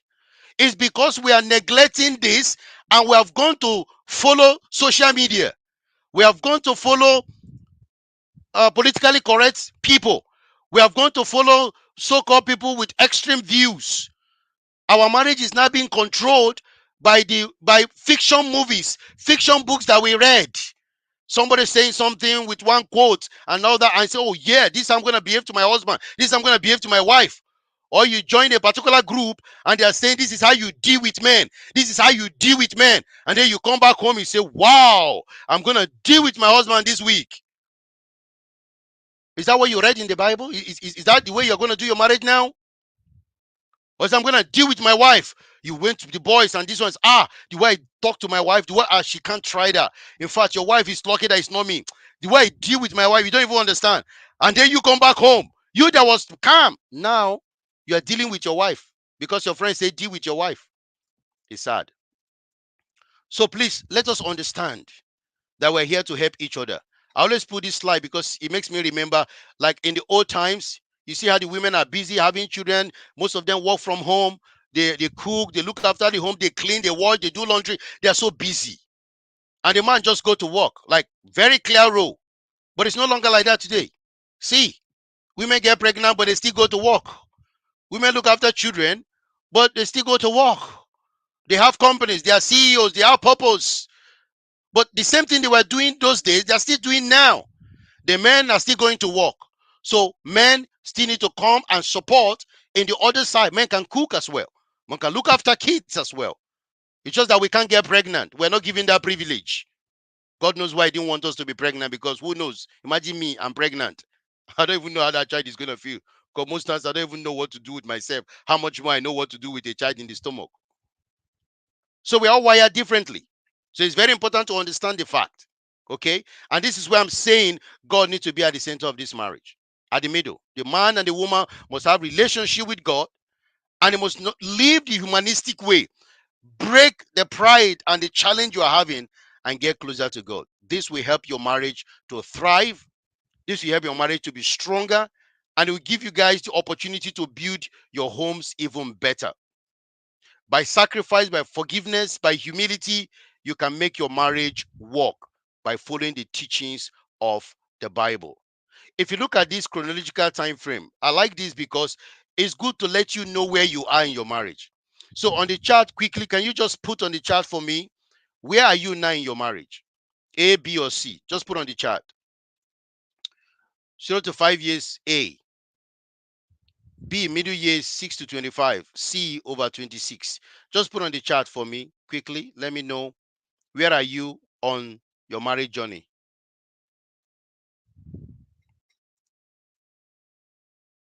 Just let's know from the chart. Where are you on your marriage journey? Because that will help you to understand that. Okay, B. All right, B. Well, we have a lot of B. A. Okay, God bless you. Thank you so much. Right. Now, just the time frame, which tells you that your marriage is not static. Your marriage is also changing. It's dynamic, right? We have a lot of B here. All right. So, which means that, you have left that A. You're now in the B. Now, B have its own uniqueness. There's parenting. There's a lot going on in the B circle. How do you manage B? How do you deal with B? Or C is by knowing the stages. Most times, first is zero is always in the delightful stage, few years of marriage. After 5 years, between the 6 to 25, most times you have the highest level of delusionment, whereby you begin to regret, oh, maybe this man is wrong. This woman is wrong. Why did I marry? Oh, I don't think this is what I love. My expectation is not achieved. And then there's power struggle, there is confusion, there is conflict, that your temperament is fighting each other, and all that is happening. Between that time frame of 6 to 25, a lot of divorces happen there because of disillusionment, where you feel that you are regretting by marrying your spouse because things are different. But also, you should understand that you don't need to dissolve it. There are possibilities that you can adjust, learn, grow, and be different to make your marriage work. Now let's look at this. There's an aspect of the temperament that I will treat next week because I don't want to rush that at all. It is so powerful that I feel like it's necessary I take some time to really look into that, because I've seen that have major issue in the bedrooms of different husbands and wives that I've worked with over the years, and also what I've read extensively. So I said, okay, I'm going to take my time and break it down piece by piece so that by the time we are done, you know where you belong. In fact, you're going to do some exercise and some things that you're going to do with your spouse to better understand the intricacies and the dynamics of the blend of temperament from a sexual perspective. It is absolutely powerful. That has changed my own marriage since I did that. And I felt it's necessary I do it on this intimacy masterclass. So know that your temperament is the core aspect of you. Most of us, our behaviors are largely controlled by our temperament, but there are other aspects as well that we need to watch out for, which is things around our parenting, our upbringing, our education, our church, our friendship, our experiences, our environment, our community, different things that has happened to our life combined with our temperament or personality gives us our character. And most times in the early years of marriage, you don't really see this thing as a challenge. But with time, as you mature in your marriage, the real aspect of you begin to show. And this is where many couples begin to have issue, especially those in the B side of things in their time frame. So just know that your temperament controls a lot about you. And this is why it is important to know where you belong. Knowing your temperament and the temperament of your spouse will help you to create a strength based marriage. I want to repeat that again. Somebody can put that in the chat for me. Knowing your temperament and the temperament of your spouse will help you to create a strength based marriage, not a negative based marriage, a weak based marriage. Most spouse, the ignorance of what I'm about to say makes them to have a weak based marriage. And a weak based marriage is a marriage with a lot of abuse because they don't understand themselves. They don't understand the dynamic of their core. They don't understand the dynamic of their upbringing, their experiences, their character, and what each person is bringing to the table. As a result of this ignorance, their marriage is weak-based marriage. And it's so sad that many marriages that are supposed to be in the strength zone, in the powerful strength zone, they are languishing and being strangulated in the weak place. But my hope is that at the end of this section, and what we're going to do next week, you begin to understand the dynamics behind who you are, who your spouse is. Can I tell you one thing? Everyone that you have married, so those that just married one person, right? Every marriage is supposed to work according to God's plan. I'll say that again without any apology or fear.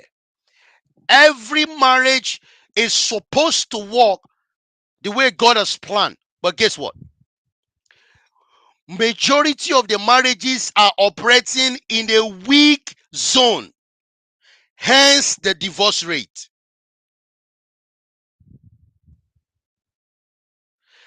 This thing is one of the most powerful area in marriage that a lot of people do not even understand. It can literally make your marriage the greatest marriage you have ever seen. You will enjoy peace and bliss beyond what you can ever think about. If you understand strength-based marriage from a temperament perspective, it is absolutely powerful.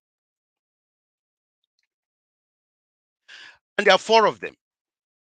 You have choleric, result-oriented. You have sanguine, people-oriented. You have quality-oriented people, the melancholists. They have the phlegmatic, the service-oriented people. If these four temperaments understand the dynamics of how they operate, even in their intimacy life, they will have love unlimited. So I just want to ask in the chat, just put your temperament if you know the blend of temperament.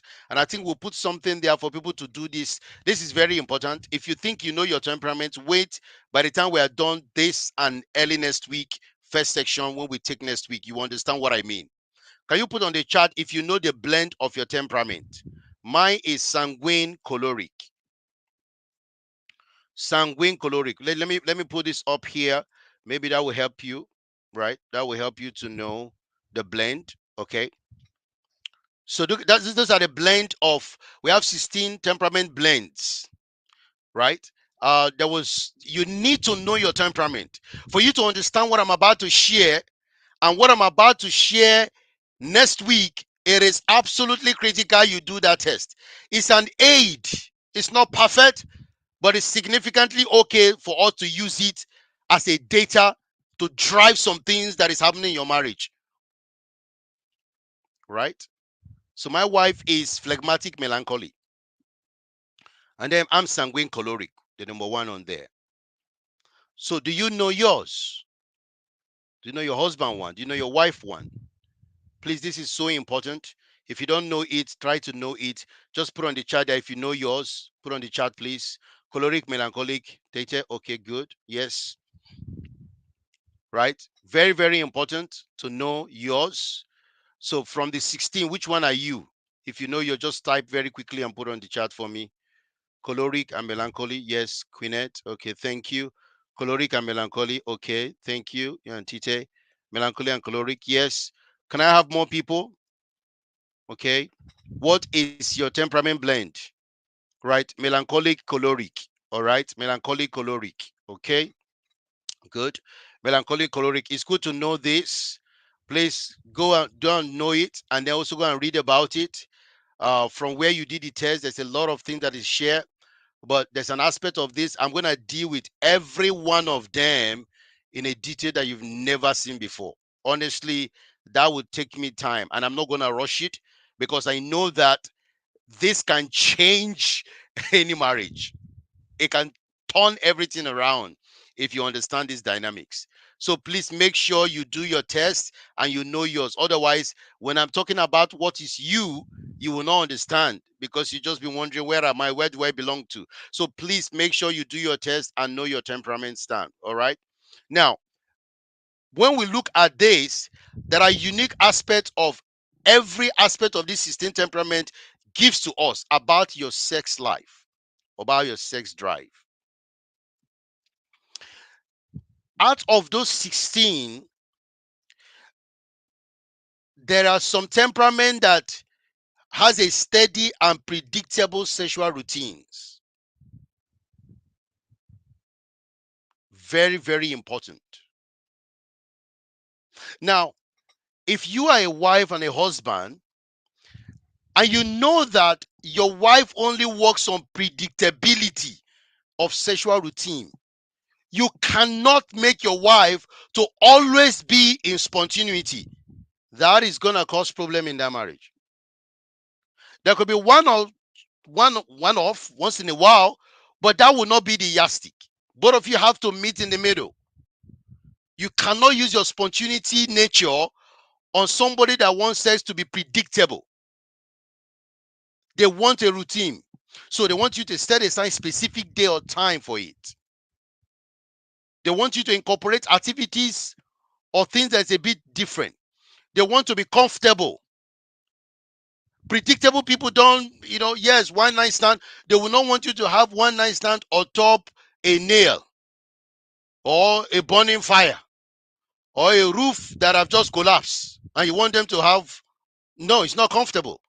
But do you know that there is a temperament that the building is burning, but you would like to have quick intercourse before they leave the building, even though the fire is coming towards where they are standing? There's a temperament that is so risky. In fact, can even want to have sex on a tree and people are right under the tree chilling, but want to have sex on the tree fully naked because they feel that nobody's going to see them. But the predictable ones say, no, I cannot have sex upon the tree, like on the branches. Do you know this thing can cause serious problem in marriage? And there is a temperament that if you don't have open communication throughout the day, when you want to make love, they are gone. Like they are not even gonna. They are just lost. They are like, what are you doing? I don't understand. What do you want? But you are saying no. I want intercourse. No, intercourse for what? I don't understand. But we are quarreling. We have not settled this thing. And you, yes, fine, but let's sex, then we can settle it. No, you can't have sex with me when we've not just settled. This is serious.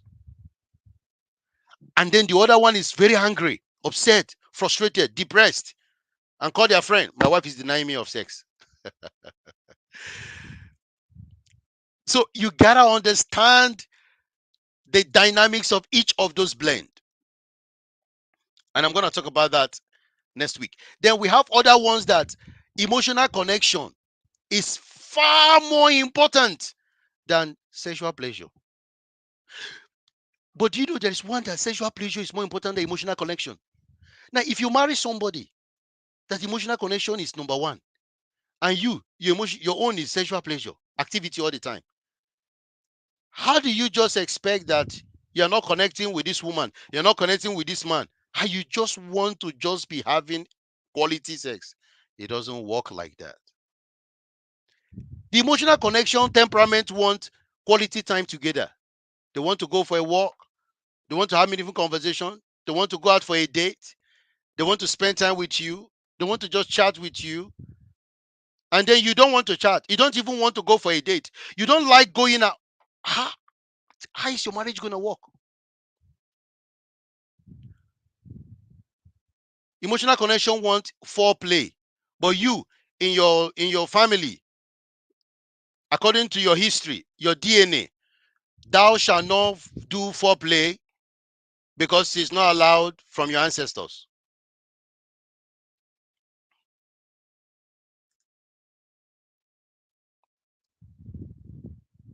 Now you tell me, how is that going to work? It's not going to work, isn't it? They want communication, but you don't want communication.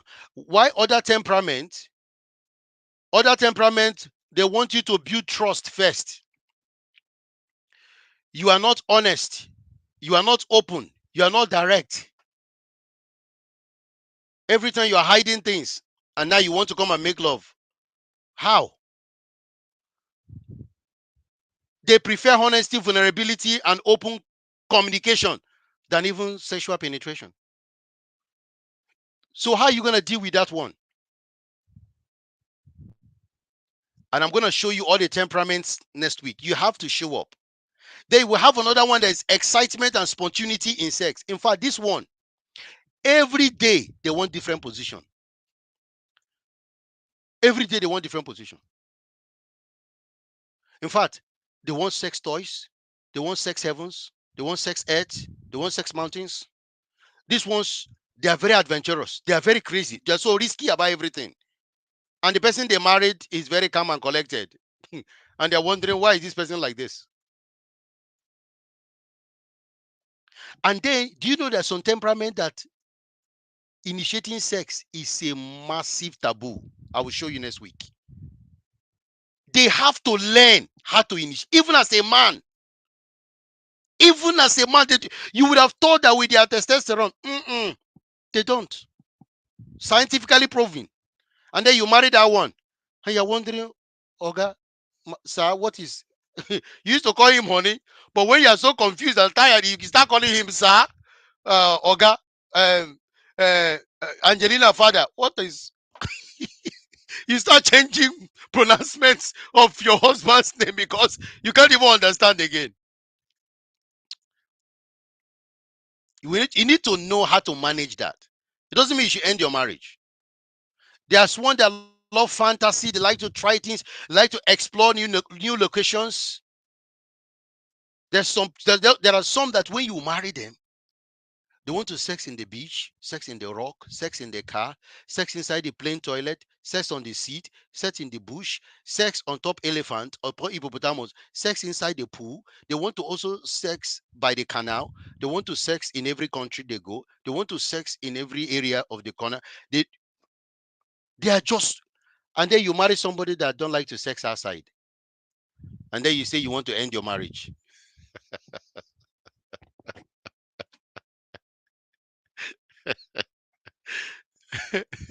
How are you going to end your marriage like this? So we're going to look at that next week, because there are differences of sex drives in marriage. Very, very important. Some temperaments have high sex drive. Some have moderate sex drive. I will show you next week. Some have low sex drive. Do you know that those that have low sex drive, frequency of sex is not problem for them, because this is how they are wired. So now imagine somebody with low sex drive marry somebody with high sex drive. Can you imagine that marriage? Do you see what I'm saying? So understanding this is so profound. The one with high sex drive will now find a way to manage your high level testosterone. See, God, marriage is to teach us self-control, you know. Marriage is to teach us fruit of the spirit. One of them is called self-control. So if you say you have high sex drive and now your wife have low sex drive, or you as a wife have high sex drive and your husband have low sex drive, you now want to go and cheat outside, you want to watch pornography, you want to go and be messing out with the boyfriends and girlfriends out there, excuse me, and then you still speak in tongues and pray? No, come on now. Like, seriously, you can't do that. See, I told you that your marriage is not just about you, it's about who gave you the marriage. So understanding this dynamic, I will go into detail next week about this. And then also there is disadvantage and advantages of high, moderate, and low sex drive. I've just been saying it.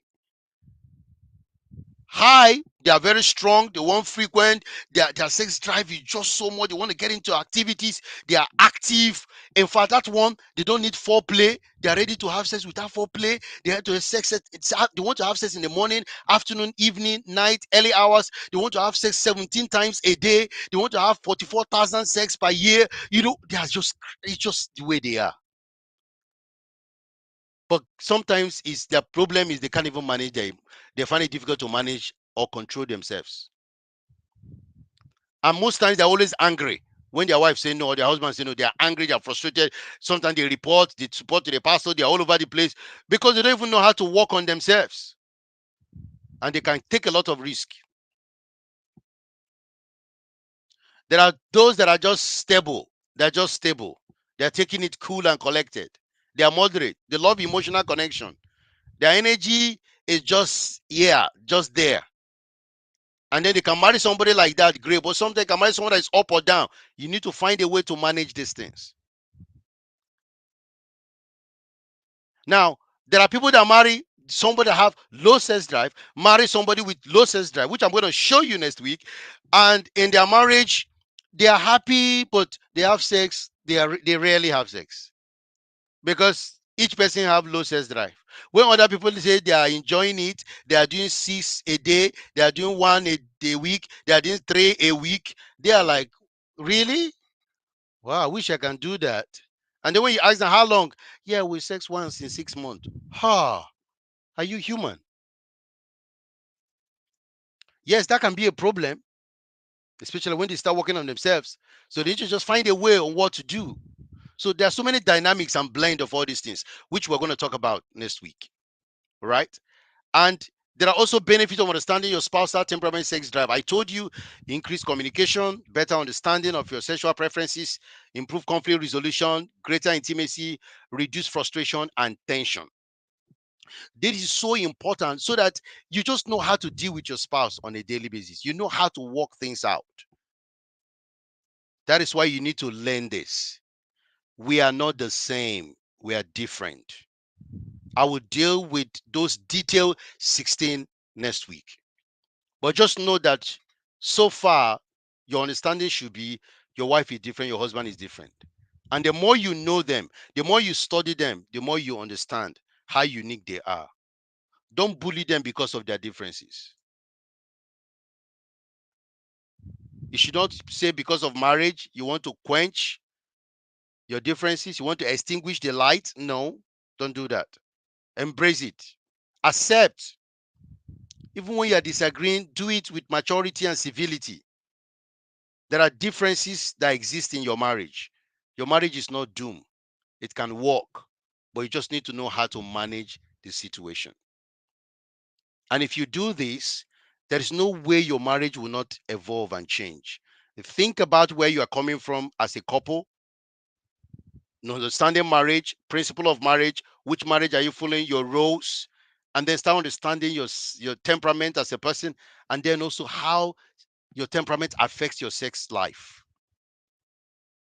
Understanding that will help you to build a more harmonious relationship that thrives and that works. So, and I believe that if you know that, that will impact your marriage and will change your relationship for better. Thank you so much for sticking around with me. I just want to know from the chat. Let's know. We have some time to take a couple of questions. Let's know what you are taking away today and what you have learned so far. But first, let's start by saying, is there, just let me know from the chat, is there anything that you have taken away from today? Is there anything you've learned new? Is there any change that is going to happen in your marriage, in your relationship? Let me know. Let me know. Let's take a couple of questions now. Put on the chat for me. Put on the chat for me. What are you taking away today? What have you learned?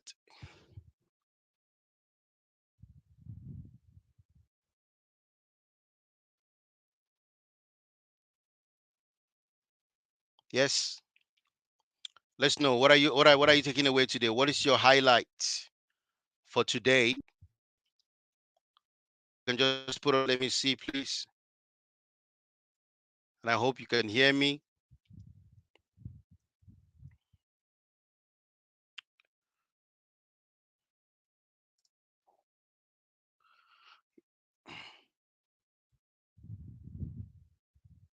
Yes, yes, let's see. And if you have any question as well, please put on the chat. We're gonna take a couple of questions as well before we'll finish. We have about 15 minutes, but we can just have that chat very quickly. Just put on the chat for me. Let me know. Let me know. Let me know. Yes. Can you guys hear me at all?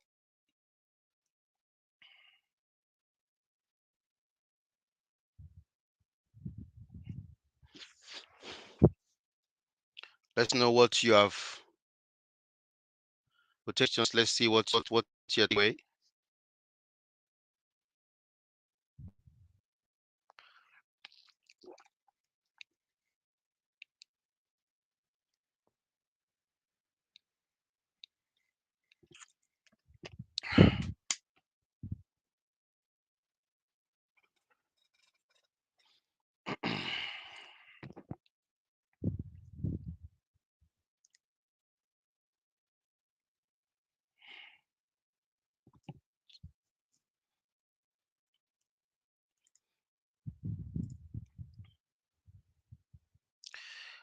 Yes, thank you. Yes, let's get some feedbacks.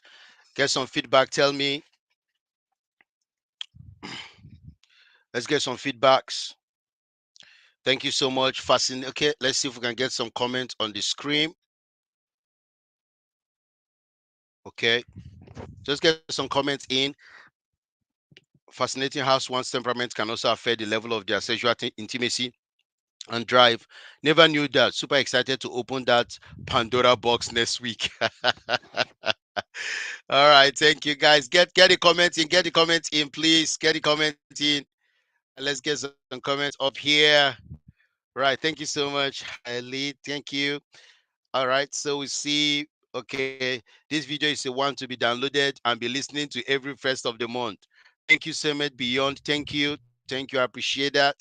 Thank you. Please, let's drop this in. Drop this in. Let me know what's your thoughts. What's your feedback? All right. Just let me know what's your thoughts. What's your feedback? Okay. We have NCY. Okay. Well, wonderful conversation. Amazingly deep. Took the keys of dealing with my spouse temperament. James and yes, India. All right. Thank you. Thank you. I appreciate that. I appreciate that. Thank you. Thank you. More comments, please. More comments, please. More comments, please. Understanding is the bedrock of a successful marriage. Ogechi, thank you so much.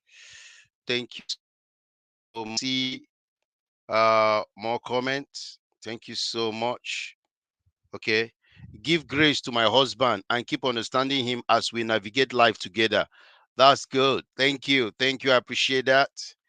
Thank you. A whole lot. Differences are inevitable. Thank you so much. Thank you. Ayaba, thank you so much. Thank you. The highlight for me is getting to learn how different temperaments affect sex drives. Exactly. So you guys can tell me next week. Oh my goodness. That section is gonna be in fact. Let's keep it. Let's keep it. Yeah, you will see how different temperament blend affect that next week. Let's see. Thank you. Tite, thank you. And then we have more comment, more grace to you. This is very helpful. Thank you, guys. Thank you. I appreciate that. I appreciate it. I appreciate that.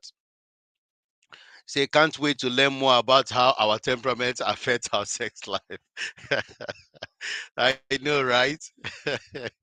Yeah, it's such a powerful husband and wife need to be here next week. The role of a man is huge. Oh, yes. Yes. The role of a man is huge. That is why if a man knows his role, I can tell you, you don't even have time to be messing about. You don't have time to be messing about because he's huge. And you are the one to answer before the King of Kings and the creator of the marriage. So you better be careful what you do there. It's huge. Right. Thank you, guys. Thank you. Please, more comments, more comment. Marriage is not a game that you walk in out as you desire. Great words to keep and utilize daily. Thank you, Ben. Thank you. I appreciate. Thank you so much. Thank you. Thank you. It's been amazing. Myself, thank you for having you guys here. Right. Thank you. Looking forward to next week. Yes, absolutely. Yes, absolutely. All right, absolutely. Okay. Thank you so much for doing this masterclass. Thank you. I really appreciate. I really appreciate. Now, yes, you can still drop. And I want to say for those in the group as well, please, it's very important because probably there are some that couldn't make it today for whatever reason. In our WhatsApp group, I want you to just go there, just put an episode down. Please put an episode down. Don't be shy. Just write down what you're taking away from here. It will really help as well to support what we are doing and to ensure that people need to show up. All right, this is so important. And I know that while we're doing this, there were a couple of comments coming, but can't show everything now. Understanding is going right. So thank you. So yeah, just tell, put on the chat for me. Yeah, put on the chat for me. What's one your key? I know we're talking about so many things here today, but what is just one thing that just nudged you, right? And if you have any question, because I know that was quite detailed and practical, but if you have any question as well relating to the marriage or what you've heard today, please feel free to uh, put it on the comment, and I will be able to address that as well. Okay, I'll be able to address that. But while you are doing that, I just want to show us this because it's so important that and we also know what is coming and what we are planning for us to continue to support our marriages and our relationship to be better every day. So I would like to share this just to acquaint you guys for what we have in marriage life management as a whole. But not only that, also what we do, just to support, ourselves, support everyone to be better, to be the best version of themselves. That's the desire. Okay. So I will be trying to show you something very quickly as well, just to talk through what we do while you are doing that. Let's see. Okay. So I think we have this. I think we have this. Yeah, I think we have this already, right? I think we have this. I think we have this, but I would just want to just say one or two things about what we have here. This is your booklet for the Intimacy Masterclass for March 2023 edition. I will encourage you to just read through that and understand our story, why this is very important, and why this is critical for you as well to acquaint yourself with that. And then this is just also a background to what we'll be sharing, the techniques, the strategies, and how we just believe that our marriages and relationship can work, right? Our marriages can transform, they can turn around, but we are responsible to make that happen. We are actually the ones that will create the marriage we want by doing this. So this is the schedule for the next 4 weeks. Okay. Today we did understanding marriage and temperament and sex. Now, the temperament and sex, the aspect of how it influences sex drive, that is a huge part which I did not want to take for granted. I know in my previous section I actually covered it, but because I did the last one in 2021, because of the pandemic and all that. So I had to update and then do a lot of research, look into my own life. I have a lot of personal stories as well. And from those, from my coaching rooms and studies, I realized that this is one of the biggest problem we're having in marriage and relationship in the bedroom, why many couples are struggling. So I said, okay, I'm not gonna rush this. I'm going to take my time and really dive into this so that we can be better informed husbands and wives on know how to build our home. Then week two, we're going to look at men and women's sexual challenges and solutions. Okay. So we're going to look at a lot of things around, erectile dysfunctions. We're going to look at, early ejaculations. We're going to look at some vaginismus, something. We're going to look at pelvic floor issues, vagina dryness. We're going to look at so many challenges, and then phobias, emotional challenges, all that. So we're going to deal with certain things that they deal with us, and I will tie that into um the how temperament can also affect your sex drive. And then also I'm also going to talk about intimacy as well, marital intimacy, so you don't want to miss that. I will leave that. I don't want to talk much about that, but it's such a powerful one again. And then on week three, we're going to look at emotional healing and conflict resolution. Right? This week three, I'm just praying that whatever happens in your life, you don't miss it. Honestly, because the angle that I'm bringing this is what has even shocked me myself. In fact, I've healed myself many times. I've delivered myself many times. So I know what I'm saying when I say emotional healing and conflict resolution, especially what most of us don't even know we have and that we're dealing with. This emotional conflict of ourselves impacts our sex drive. In fact, worsen a lot of things when it comes to our intimacy. You can't mess about with emotional healing. Some people have that issue, but they don't even know they have it. And then we're going to look at building romance while loving your spouse genuinely. If you think about the way we are going with this, you see, understanding marriage, temperament, and then we go to challenges, we go to intimacy, then we go to healing, and then we now go to romance. You can't jump to romance when you have not done all these things. So people just want to have the end result. I want to romance, I want love, I want sex, I want to enjoy. It doesn't work like that. If I jump to number four, I can tell you, you're not even gonna change. You're not gonna enjoy anything. It's just gonna be okay for 1 week. But the reason why we're doing this masterclass is for you to have a foundation to build your marriage and your home and your intimate life to last for 50 years, 60 years, 20, 30 years together. That's the purpose, right? So, and then week 4, woo, that's the grand finale. Oh my goodness. For week 4, I want to say all those that are here and tell those that are not here today, please, week 4, make sure that you check yourself very well.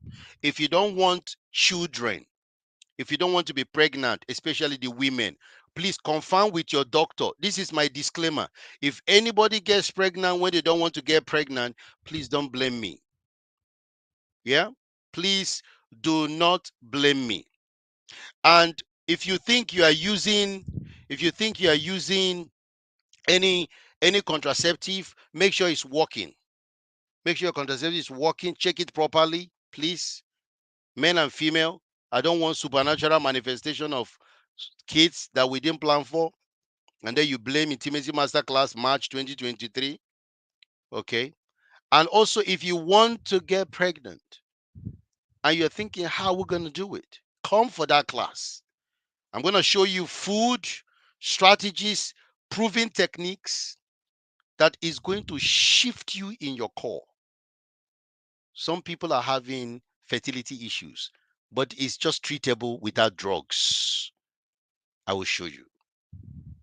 And just to understand you, I have a background in the medical science. So I studied my university of my degree back in Africa. I did human anatomy, South Africa, human physiology. In the UK, I did biomedical science before I left and went to go into IT. So my medical life, my medical background is still very solid. So you're gonna see my medical side on the week 4, but mostly throughout, really. But I'm gonna go the old school way from the foundation of Garden of Eden. You will find me there. So preventing and recovering from extramarital affairs, how to prevent affairs, how to recover. If there's any pornography issues, adultery issues, trust issues, we deal with it. You don't want to miss it. Incredible section. And then number 2, creating, experiencing, and enjoying orgasmic and pleasurable loving making consists. Oh my God. Whoa, my goodness. Whoa. Oh, I know some of you have heard me talk. You've heard me teach that section. I just want you guys to know that I have been refined. I have grown. I have done a lot of practices in the secret place. I've updated my techniques and strategies. And I'm coming with fresh content, fresh revelation from the throne of heaven. So you don't want to miss that. But you have to follow from week 1 to week 4. If you come to week 4 and you haven't done week 1, week 2, week 3, I pity you. You will struggle. Honestly, you will struggle. And your sex life will not be grazing. This is the truth. So week 4 is one of my specialties. And I'm so desirous to take that section. So please.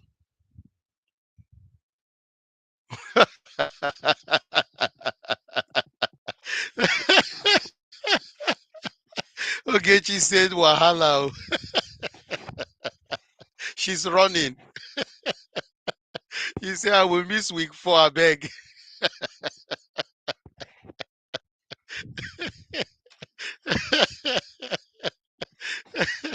He said,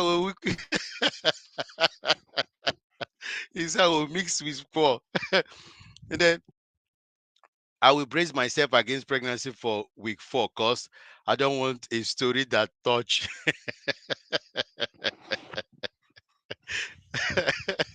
Don't be scared. Don't be scared. Show up. Show up. But just I'm just putting out this thing as a disclaimer. Just prepare yourself because it's gonna be something else. Yeah, it's gonna be something else. And if you have experienced me before, talk about this. You just wait for week 4. If Jesus tarries, it's gonna be out of this earth. Yeah, taking you back to heaven from the foundation of how it all began. Right. So please prepare yourself. And then we have who else again is saying, uh Haha, stories that touch. Okay, that's where Ogechi. I'll make sure she attends week 4. Don't mind Ogechi. Where she dey run go? Ogechi, the head of the family. Oh. You see, the leader of the house is leading you. All right. May the Lord be with you guys in this leadership. But whatever you guys are leading, I've just put my disclaimer out. Come prepared, but whatever happen out of because of this class, you guys will bear the consequences. Right. So, and again, just to let you guys know, I am gonna be real, raw, and authentic. Uncensored, please. Real, raw, and authentic. Real, raw, authentic, uncensored. So, yeah, just going all the way out. So please prepare yourself because you're going to see, you're going to hear, and whatever happens to you guys after the class, just know that you are responsible. All right. So this is also just to let us know we have our programs as well. We have our couples mastermind, and those that are in the group, they know, it's been amazing, and I believe that we're just getting started. The whole year plan is a whole year that we're going to work on ourselves. We're going to deal with ourselves. So if you want to be a part of that mastermind group where we have almost everyday stuff that we do, nuggets, plan activities, stuff like that, and then we have webinars as well to support us. So there are a couple of things to just keep you abreast, right? To keep you growing, be in a community that challenges you to be a better husband and a better wife. So it's on the group. You can just click on it. If you want to register for the whole year, please go ahead, and I will encourage you if you're not there already. And then we have a couple of things coming up, right? So we have a program coming up this May. We have a couples retreat. So you want to clear there if you, because this is very, very important, the next 1 week, as 1 week want to finalize. So if you want to be part of this couples retreat that's happening in the UK here, just go click on that link, put your details. It's just for interest for us to know, and then we'll get back to you whether in terms of numbers and stuff like that. But for now, just put your interest there. And then we also have one coming out in the US. Okay, US, this is July, towards the end of July. Everything is there. Just click on it, put your interest. For those in America, okay, we have a couple of places, and I'm working with Coach Eden on both of them, right? We're working with Coach Eden, woman and a half, for both of them. So this is US couples retreat, and then we have United Kingdom couples retreat. Click on the link, put your interest there. Then we have a marriage satisfaction program as well that we are doing, which if you want to be part of it, it's a 12-week intensive. We have group and single as well. Just let me know. Just click on there, put our details. Our guys will get back to you. And then also we also have a certification program that is already ongoing. Okay, we're going to graduate our first set of students by July. This for those that want to go into marriage coaching, they want to go into relationship, they want to help people in intimacy. And so if you think of what everything you heard me talk about here, there is a special one. This is just generic, right? But these guys are going to go into in depth as well. They will have access to my content, to be given certificates, to work with me, and I will support them anywhere they are in the world. We have some people here. We have in the UK. We also have those in Africa as well, those in Ireland as well. So if you want to be part of this, we don't know whether we're going to do another one this year, because we've already started. But if you're somebody that you can quick as well, you want to be part of this, please let us know. We'll be able to see whether it's possible or not. Otherwise, you'll be in the next cohort, possibly next year, because after July, I think I will be extremely busy with so many programs within the UK and outside. And then we also have our Prepare for Marriage program coming. Okay, that's going to be also a 12-week program. But just click, you get the details later. If you know anybody that is mature adult, single parents, somebody that's about to get married, and all that, engaged persons, please share that with them is going to be out of this world, because some of the things I'm talking about here, I deal with them from before marriage perspective. In fact, those that understand these things before marriage and do them and have clarity, they are entering heaven. They're not just entering marriage, they are entering marriage heaven. Do you get me? So I believe that, preparing before marriage is the greatest asset anybody can have. We Some people got into marriage now, they are learning this, but imagine you are fortified and ready, prepare for war, prepare for marriage for the next 20, 30, 40 years, understanding the dynamics of every aspect of marriage from a level that you've never done. Very practical, very detailed and real, a lot of assignments and exercise to do. There's no way you can get into marriage and you don't know what to do. Okay, so that's very, very important. And then also, we also talk about our satisfaction programs. We have a lot of online courses as well that you can take advantage on. This is our online courses, right? Different type of online courses from 1 to 14. Just go online. If you click on there, you'll be able to look at, how to start and sustain a happy marriage, how to deal with conflict. Even we even have sex as well. Another level, we have uh finance, children, we have love, everything you can think about in relationship, and they are quite phenomenal. Those that are already taking them, they understand what we are saying.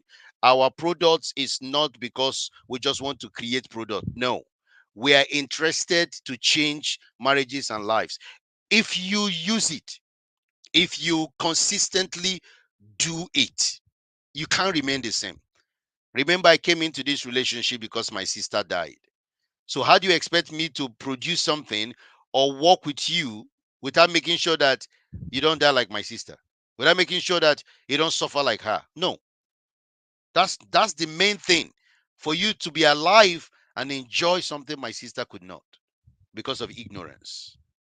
But ignorance is a choice. It's a choice. So you decide. So look at this and click get online course with your spouse. They're quite detailed. There's a lot of goodies there as well. So I'm hoping that this can help you as well to build your marriage and to make it fantastic. Share this as well. Churches, marriage committees, people that are doing churches programs. And apart from this, I also travel. I can come to church. I can come to events. I can travel around the UK. Even this year, we are traveling outside the UK as well to a few other countries around the world to host this. By God's grace, we're going to be in South Africa, we're going to be in Cape Town, we're going to be in Brazil. So I'm able to walk around depending on time, depending on availability. We can also host an online program as well. It doesn't matter where you are in the world. Online is online. US, Canada, Australia, it doesn't matter. We can work something out. So reach out to the team, send us an email, tell us what you need. If you want us to come and support you wherever you are, just let us know. We are ready to do whatever it takes to make sure that you have an amazing and an incredible relationship. I want to say a massive thank you to every one of you. God bless you for today. So please, I would like to encourage you now to do me a favor. Toby or Lydia, please, let's put that link, right? Just put some feedback on that. There's a Google link, okay? Or they can also put it on the group. Please, if you have not given us, just put us feedback. This is very, very important. People see these feedbacks on Google Business, and people reach out to me from time to time from different places, and they all come because of your reviews. So if you think that I've done anything good, well, you can even say 1 star. You can say it's not good, it's bad, it's fine. Review is review, right? Then maybe I have to change, pray, work on myself. It doesn't matter. So just give your honest review. I'll be very grateful on that as well. So thank you so much. I really, really appreciate. Enjoy the rest of your day, and I'm hoping that by tomorrow we are also going to see ourselves and find a way to continue to support each other to be the best version of themselves. God bless you as we'll start moving out.